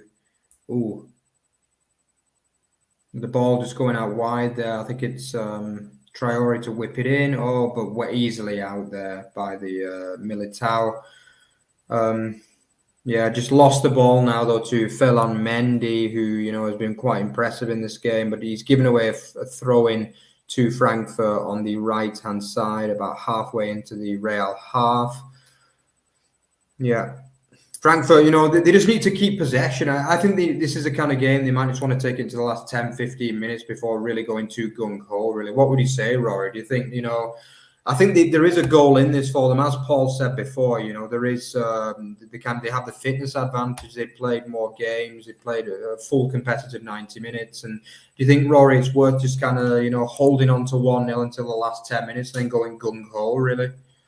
Well, yeah, from a point of view, if they ultimately want to lift the trophy, that is probably the best way of doing it, isn't it? Keep the game tight, attack, be selective when you attack, try and get numbers forward and whip in a few more dangerous crosses. And then obviously as the game gets a bit later on, win yourself some set pieces, load the box, take some more risks, get Ilario on, good header of the ball, physical striker, and then whether it's by luck or design, like I said, you might well get a goal. Here come Frankfurt down the right. Here's Knauf inside the area. Can he shoot? Ooh, it's a bit weak on his right foot there. More of a toe poke, and unfortunately, a toe poke is never going to be enough to beat Thibaut Courtois the way that he's been playing his football for Madrid. It was even deflected, but fairly safe bet. Interesting thought or question that's come in from Chris Saunders. So I'll maybe throw that over to you, Mark. So what do you reckon when we kind of asked the question about players from Frankfurt, stepping up into a Spanish La Liga side? What about basically the other way around? So maybe a lesser known player from Madrid making the step into a top Bundesliga side. Has there been anyone, obviously not the stars from the current kind of starting 11, but anyone that you would have seen in La Liga or from this game that you think would be the perfect fit, I guess, for a Bundesliga side? Yeah, I think probably the name that sticks out the most would probably be Marco Asensio. Actually, I think he's not really a typical Spanish player, in my opinion. In all honesty, I think Asensio he's a very, very kind of he's quite a big guy, first of all, which is not typical for the Spanish players. And I think he's got a very good finish on him, but he's not quite, he's not got that tiki-taka style that the Spanish clubs like, And I think. Yeah, I just think he'd probably be the one that stands out. I think obviously they are looking to offload him after probably years of being on the periphery of the side, just as we see Real Madrid going forward through Vinny Jr.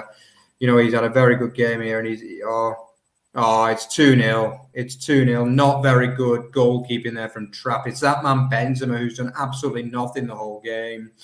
But I would say, yeah, it's probably Vinny Jr. who makes that. He's just had the absolute, he's had this back three on toast, really, hasn't he, for Frankfurt. They've not been able to get near him.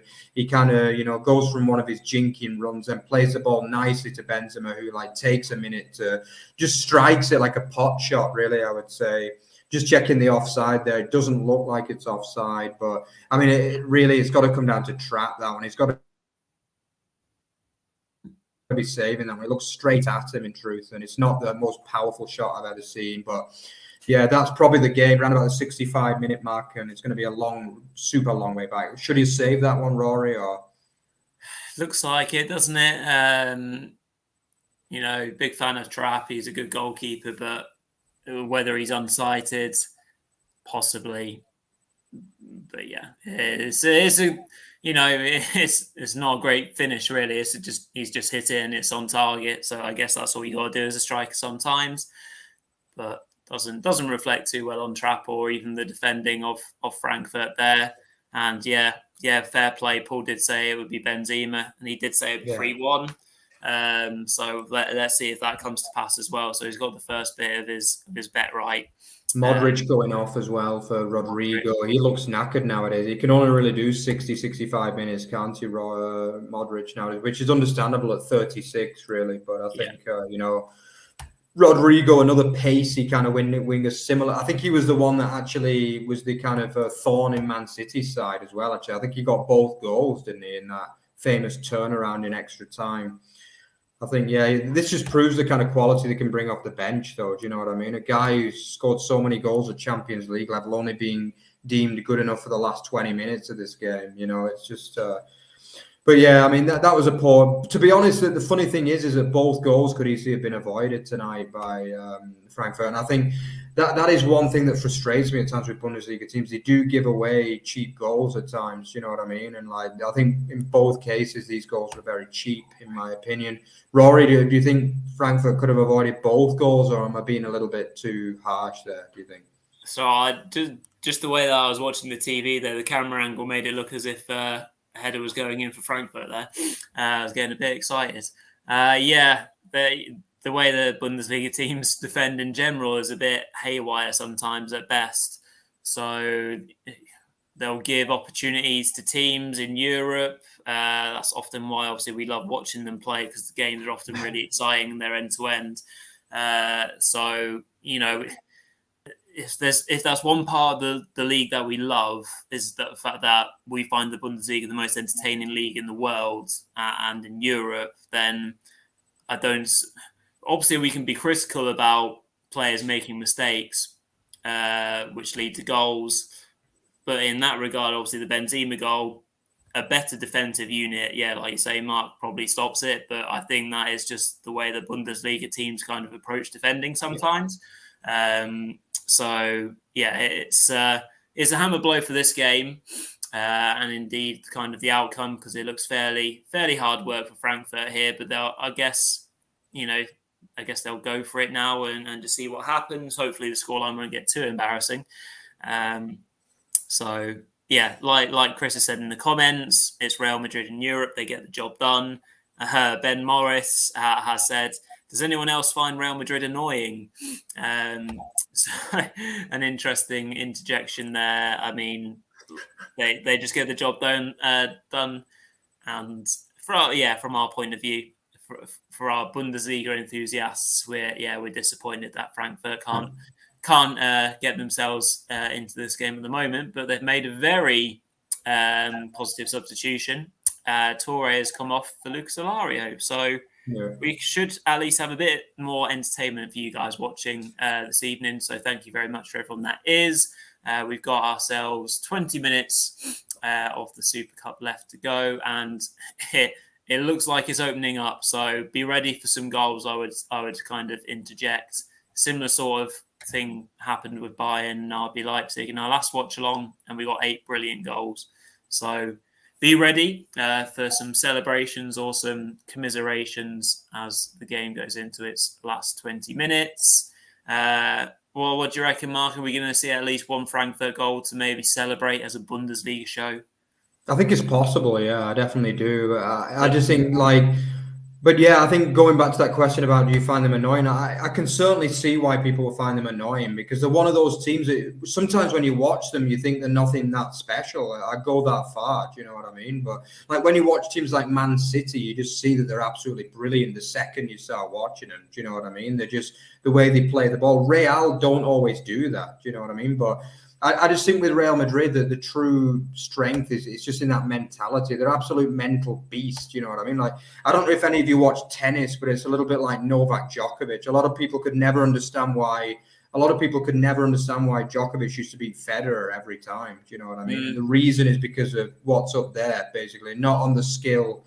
And I'm not saying that Real don't have skill. Of course they have skill, but I would say that there are probably 3 or 4 teams in Europe that are probably better on the ball than Real Madrid. And in terms of that, but it's just they're a lot of sport is in the head. Do you know what I mean? And I think Real Madrid are a mental monster, literally. And I just think every time they go onto a pitch in any competition, they know they're going to win. They don't think they're going to win. They know they're going to win the game. And I think that's what we see time after time, you know, and it's... Oh, great chance. Yeah. Oh, no, sorry. Just watching the game there, yeah, it looks as though... Oh, no, not quite. Good interception in the end. Yeah, Real, it looks all Real, to be honest now. It's looking... To be honest, I think Frankfurt's mistake could have been they've gone a bit gung-ho a bit too early, in my opinion. I think they should have made it 3 there, really. A poor pass, I think. Was it from Benzema, actually?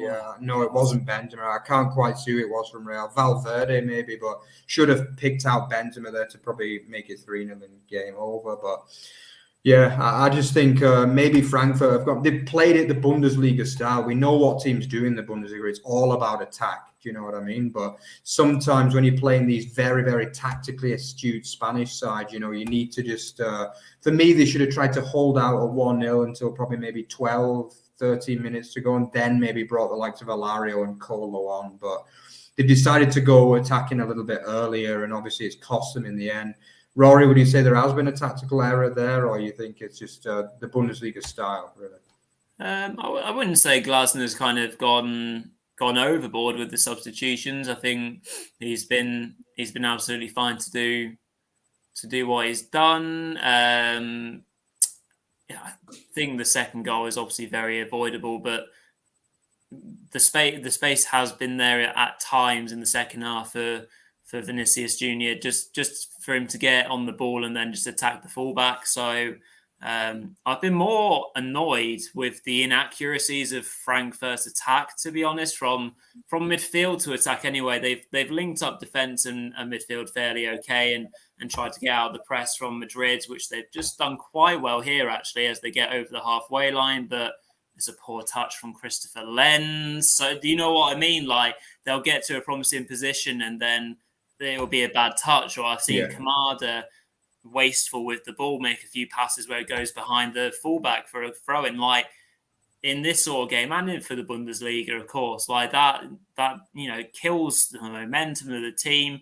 You know, it makes heads go down, and I've seen that too much in this game from Frankfurt. I saw it at times in the Europa League final, just when they're gathering a bit of momentum, they would play a silly pass or let someone do an interception. So yeah, if there's any diehard Frankfurt fans that are watching right now, the watch along right now, please do let us know your thoughts on the way that the team has been performing in the attacking third recently, and the way that they've been building up play. It'd be interesting to hear your thoughts on that. But at the moment, they're going super aggressive on the press as well, as we drift into the 74th minute of play. Mario Götze not looking too impressed there, although I don't think it was him who committed the foul. And Real Madrid have got possession of the ball again. And yeah, we're going to have to see fairly quick turnaround for this game to go to. Does it go to extra time, or do we go straight to pens? I think extra time, yeah, but I think we're a long way from that this time, Rory. That's for sure. Yeah, I think we have seen a couple. No, one game, didn't we, go to extra time? Yeah, and it was obviously the Europa League final went all the way to penalties. But yeah, I don't think we're going to be seeing that here. But yeah, I think Gertz has looked a bit of a weak link since he came on. I've not been overly impressed with him, and to be honest, at the time, I wasn't massively convinced by the signing at the time. I think it's more of a kind of like nostalgic signing, this one, in my view. And he looks kind of old nowadays, Gertz. Do you know what I mean? I don't know.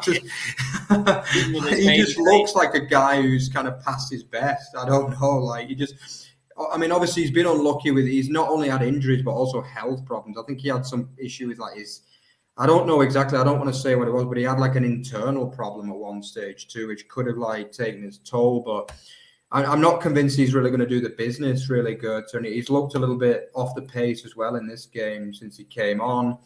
Yeah, obviously we're going to see that man Camavinga. Is it Camavinga coming on now? Yeah, it is. Another great player who's tipped for a massive future. You know, the way that Real are building. You know, obviously they're going to wait until basically Modric's legs go, and then they're going to bring Camavinga in to directly replace him, this is the kind of strategy you want from a club. Do you know what I mean? You want to wait until your kind of legends go. When their legs go, you've got a guy ready who's got some game experience to come in and replace him, you know, and this is what Real are doing. And I would imagine that's what they've done with Tchouaméni, with Kroos as well.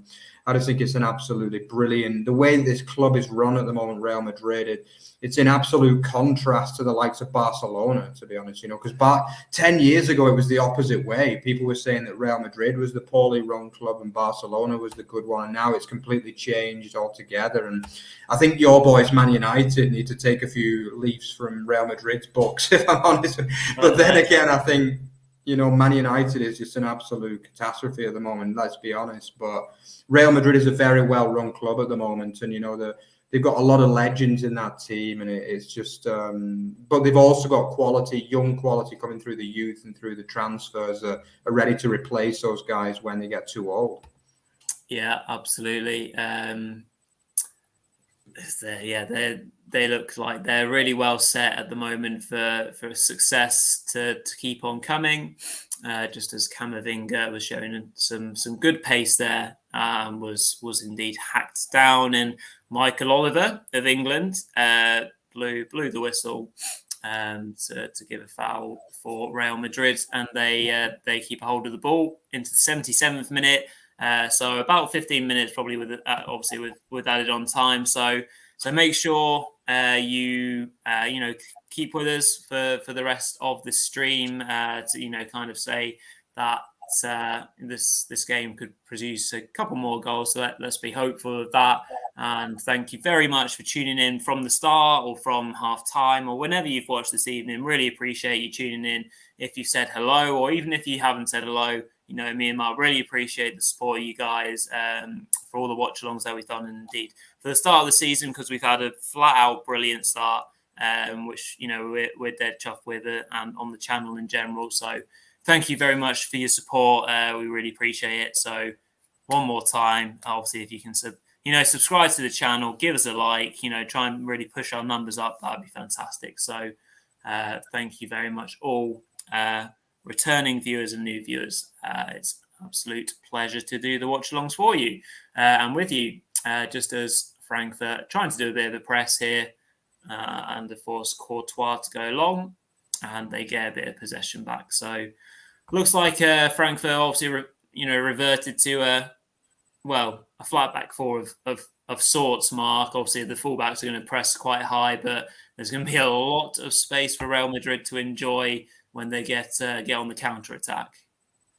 Yeah, that's for sure. But to be honest, I don't get the feeling they're going to really push the issue and go for too many goals. You know, it's not really the Spanish style, I don't think, to go for too many goals. Obviously, in the Bundesliga, we know that teams, if they're 6-0 up, they're not happy with that. They want the 7th and the 8th. That's the Bundesliga style. Do you know what I mean? But yeah, I know that in Spain, if you often look, the Spanish league doesn't actually have that many goals in it. And I think the reason for that is because when a team gets 2-0 up, they often just look to keep possession and run down the game. Do you know what I mean? And I wouldn't be surprised to see that here. But as you say, Frankfurt do have a lot of attackers on the pitch now, the likes of Alario, the likes of Colo, and obviously Boré still out there. So we'll just have to see what's going to happen. I think Real, if they want another goal, they can get it, but I'm not sure they're going to really push that hard for it. They know they've got the trophy in their hands right now. It's yet another trophy in their glittering history, and obviously I don't think they're going to push it that hard. It's not really the Spanish style, I don't think, to go for the third, fourth, fifth goal, and it's not really that interesting for them.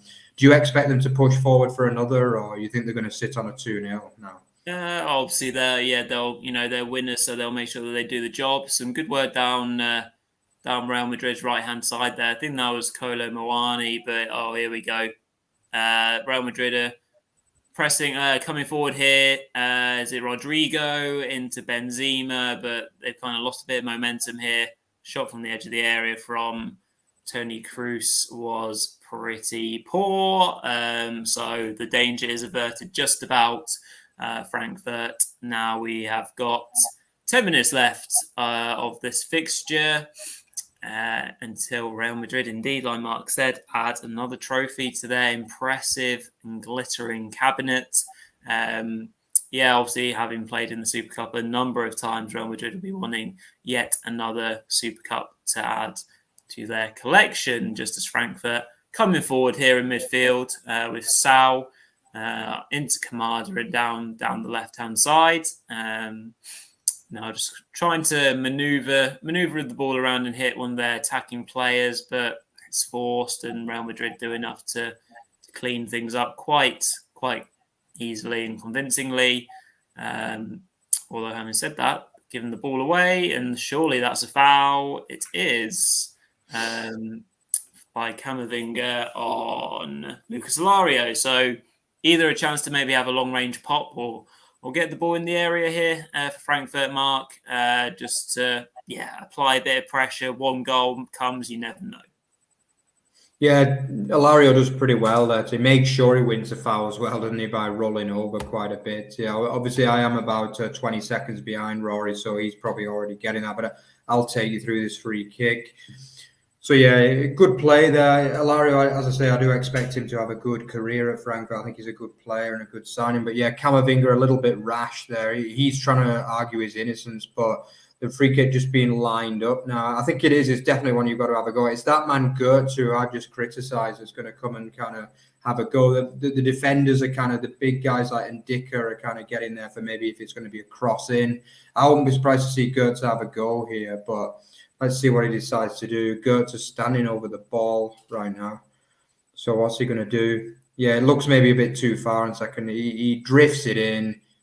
Oh, it looked okay, but no, it was a really, really poor free kick. The ball was long past. Yeah, and it's. I think Colo tried to keep it in, but I think the ball was already out of play by the time Colo reached it. So absolute garbage there from Gertz.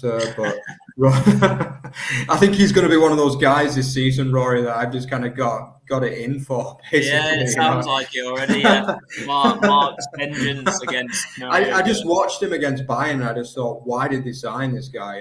I really do hope he does well, because I mean he's kind of like a German legend, But I just didn't see enough when he was playing for PSV. Obviously, in a much weaker league than the Bundesliga, to think that he can really come and do a job at the highest level in the Bundesliga, really. But what do you think, Roy? Do you expect much from him this season, or do you think he's going to be a bit of a kind of bit part player, really? He took the words right in my mouth there, actually. I was about to say bit part player. I think he'll be on the fringes. He will obviously start games with Frankfurt being, in the Champions League. Whether he will be constantly relied upon is another question, just as Frankfurt whipping the ball, but Real Madrid do enough. And Toni Kroos is able to win his side a free kick. And here come 3 Real Madrid substitutions. So really starting to hammer home the fact that they are kind of heading for victory here. Oh, excuse me. So it looks like Vinicius Jr. will be making way. Dani Ceballos coming on. We haven't seen too much of him. Obviously, formerly of Arsenal, or on loan at Arsenal. Nice to see Ballum in the comments section. Been a regular this season, so thanks for tuning in this evening, Ballum. So yeah, unfortunately, not quite happened for Frankfurt today, but it's been significantly more competitive, hasn't it, Mark, than what the Bayern game was? Yeah, I think ironically, really, I mean, we've had a bit of a go at Frankfurt at times, but I think that they've not done themselves a disservice today. I mean, we're talking about the best team in Europe. Do you know what I mean? A team that probably won the Champions League with the hardest draw ever in history. Do you know what I mean? Remember, this is a side that beat PSG, Chelsea, City, and then Liverpool, probably the four favourites before the tournament, basically. Yeah. So, yeah, this is an absolutely class Real side, and they're an absolute class apart, really. You know, and many people kind of have a lot of respect for this Real side. You know, Frankfurt, at the end of the day, if it finishes 2-0, it's not a hammering by any means. I would say if it goes to 3-0, yeah, that's quite heavy by European Super Cup standards. But I think if they're going to keep it to 2-0, maybe even get a consolation, then they can say they've done themselves proud, really. I think it's not been a great game, I wouldn't say, really. It's not been an absolute bore fest, but it's been like a typical early season game, I would have said, really. But I think, you know, Frankfurt could have done things better. I think both of the goals could have been prevented. They could have attacked better as well, you know. Only really one massive chance created today, and that was obviously that chance through Kamada. But, you know, if that goes in, it's maybe a different game. You know, he's got to be putting that away, really. But, you know, I don't think it's been a bad performance. I think the likes of Roda, Sau have done well. I think Knauf has done well in parts, and even Tuta and Torre have been pretty decent as well. I think the likes of Lindstrom, probably Bore again hasn't done that well. I would say, yeah, and probably Trapp are the three players that possibly could have done better, really. What would you say, Rory? Any players that have stood out for you for Frankfurt tonight? Not stood out.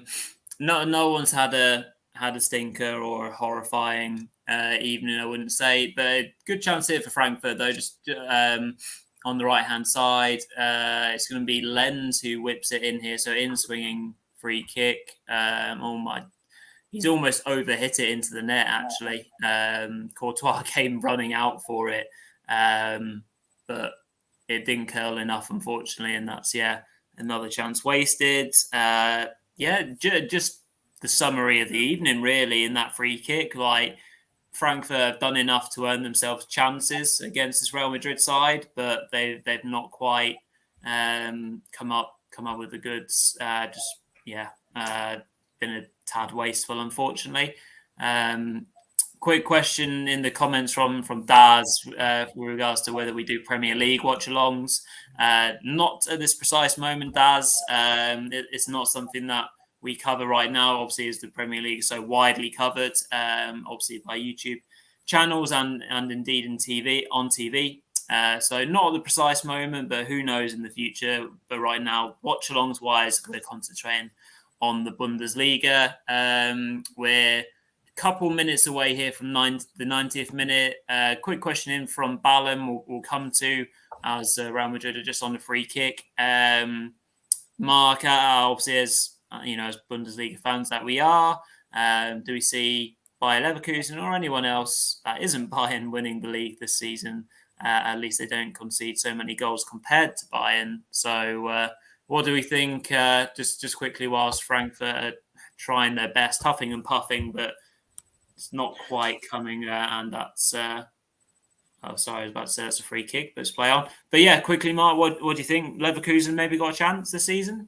No, I don't think it'll be Leverkusen. To be honest, I wasn't overly impressed with the way they've started the season. To be honest, obviously bowing out of the cup, and then I didn't think they were. I expected better from them against Dortmund, to be honest with you. But I definitely think, Leipzig. I've mentioned a few times that I do have high hopes for them. I was very disappointed with their result against Stuttgart, but they should have won that game. The performance wasn't bad. They should have won the game. And I think Stuttgart probably played better than expected. But obviously it's 2 points drop, but they just need to make sure they win the next game, and then start to put a run together.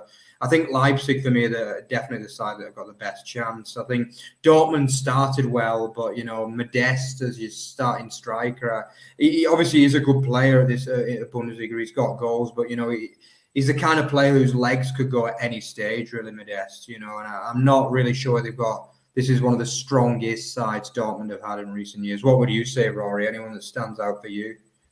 Yeah, just usual suspects, isn't it? Really, time will tell as to how well the Modeste kind of transfer fits in with the way that Dortmund want to play this season. Will their other kind of players step up? Adeyemi, of course, will add lots of excitement and talent going forwards. Dortmund will always score goals. I think the biggest part of their game and chances this season will be regards to midfield and defence, which they've strengthened significantly. Schlotterbeck, like there was a bit of chat at the weekend about Schlotterbeck, dislocating his shoulder and just at half time or going off the pitch to pop it back in and then play on. So that's the kind of, burly centre back play that you need in that team to stop those goals leaking.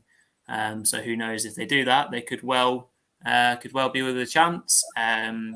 Just a Frankfurt come forward here, and again it's wasteful from Daichi Kamada, and it goes through to Courtois.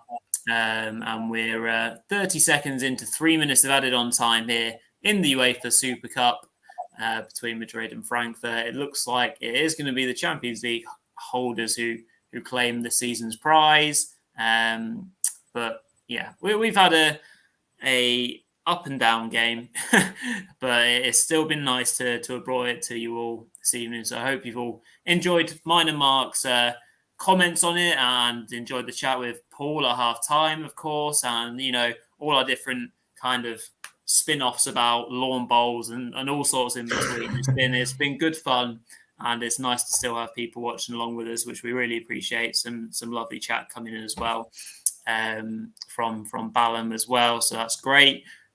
Just as Madrid have won a free kick in their own half, and we're a minute into added on time now as well, Mark. So we're closing down in this game. Yeah, we are. I think there's probably not going to be much to say for the rest of this game. I think there has been a booking picked up there. I'm not quite sure is it by Camavinga there, but I think it's nothing too important anyway, to be honest, because the game is well and truly dead. So it gives us a chance just before we finish to answer a few more of Balham's questions. Yeah, I think anyway, a good reminder: we will have 5 Bundesliga teams in the Champions League this season, which is great as well. Obviously as a result of Frankfurt winning the Europa League. And could one of them get Austria team Salzburg? Yeah, they could, actually. Yeah, it's definitely possible. I think we saw Bayern last year play Salzburg, didn't we? And I think, obviously Austria, Germany is a little bit like England, Scotland. They have that kind of, they speak the same language. They have a similar kind of culture. And it's always that kind of like derby, really. It's a bit of a friendly rivalry, I'd say, between German teams and Austrian teams. Was Salzburg in Wolfsburg's group as well, I think, weren't they? Yeah, they were. Like they played Wolfsburg last year. Yeah, you're right. Yeah. I think German. I think the problem is, there's only really ever one Austrian team that qualifies for the Champions League, isn't there? Which is obviously Red Bull Salzburg. But yeah, definitely. I think it's definitely possible. It's always. I think the German fans always like to play an Austrian team because they have quite a lot of banter between, the Austrians and the Germans. But yeah, it's definitely possible. We'll have to see. I think they're into the final qualifying round draw as well now, aren't they? And there's quite a few. I think Rangers. We could even see 2 Scottish teams in it, incredibly, this year. I think Scottish football's having a bit of a resurgence, isn't it, Rory? I mean, I didn't see it happening, but they're definitely doing pretty well at the moment, the Scottish teams. Yeah, indeed. Just as we're mentioning that, the final whistle has gone on my telly box, and so that does mean that Real Madrid are the 2022 UEFA Super Cup champions by way of winning 2-0 against Eintracht Frankfurt, the Europa League holders. Ancelotti, Don Carlo giving Oli Glasner a nice hug there. Respecting each other's games and management nous. A deserved win in the end, isn't it, Mark? The Bundesliga couldn't quite come up trumps tonight for us, but Frankfurt held their own in the majority of that game, and it's just match winners and quality that dragged them over the line, despite the fact that the Bundesliga side are slightly further into the season. But just as we close up, your final thoughts? Yeah, I think definitely a lot better than what Frankfurt showed up against Bayern. I think they've done themselves proud. They've done the Bundesliga proud. They've not embarrassed themselves against, what is officially the best team in Europe, technically Real Madrid. I think, there will be regrets here from the game, as you say. I think both goals could have been prevented. But at the same time, you've got to remember, like, world-class clearances like the 2-1 on Vinicius Jr. I don't think Frankfurt will be losing any sleep over losing this game, really, because, the big one for them was the Europa League. And obviously, they will have used this game in some ways as preparation for, obviously, the Champions League when they'll be playing probably one or potentially two teams of a similar ilk to Real Madrid in the group stage. You never know, they could even meet Real Madrid again in the group stage. I think it's technically possible. So, yeah, I just think, it's been an enjoyable experience. I always enjoy doing these watch-alongs. I think it's good to see other teams from different parts of Europe play because, we pretty much only focus on the Bundesliga. So, it's good to see Real, see how their preparation. It was good to have Paul on as well to hear what he said about obviously La Liga and how Real are shaping up for their season. But yeah, I think Frankfurt, it's been a massively improved performance on Friday night, and I think Glasner will be pretty happy with what they put a shift in, that's for sure, which at times they didn't do against Bayern Munich on Friday night. I think, there's still enough in this Frankfurt side to think they could have a good season. But I'd like to see maybe one marquee signing as a result of Kostic leaving. I would like to see that from Frankfurt. Obviously, it's the first season in the Champions League official, the Champions League. Obviously, they have played in the European Cup in the past. But, I would like to see them maybe invest a little bit more cash into the team, specifically the fact they've received almost 20 million euros from Kostic as well. Maybe a bit more of a kind of marquee sign, I would say, which we haven't really seen from them this season. What about you, Rory? Any closing thoughts from you? Not as such, no. It's been nice to do another watch along this evening. Thank you everyone again, as we've mentioned, for tuning in. Whether you're returning or new, if you are new, of course, please do subscribe to the channel. It would be brilliant to add to our ever-growing community. I've really appreciate it.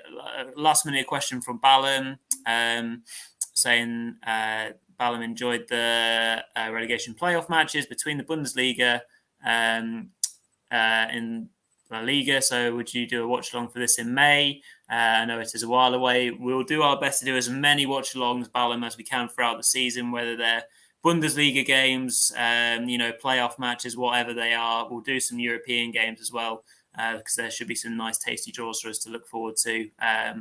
Thank you all very much for your comments and for watching tonight.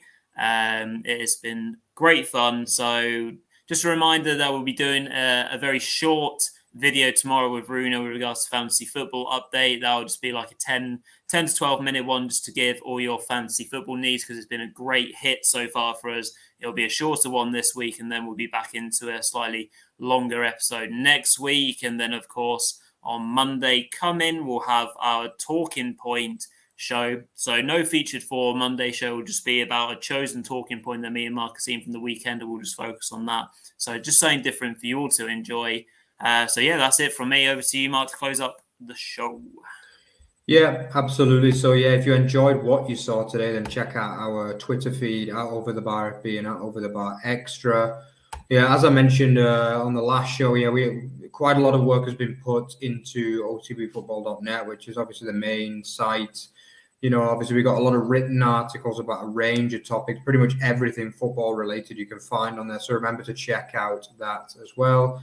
And then, just one last time, remember to like, comment, subscribe, because we are growing in the right direction, but obviously we'd like to be doing even faster. So, keep liking, keep recommending us to your friends, and keep on commenting. So, but we'll see you again tomorrow. So, you don't have to wait too long until the next show with us. So, see you tomorrow, guys. Auf Wiedersehen. Bye-bye. Cheers all.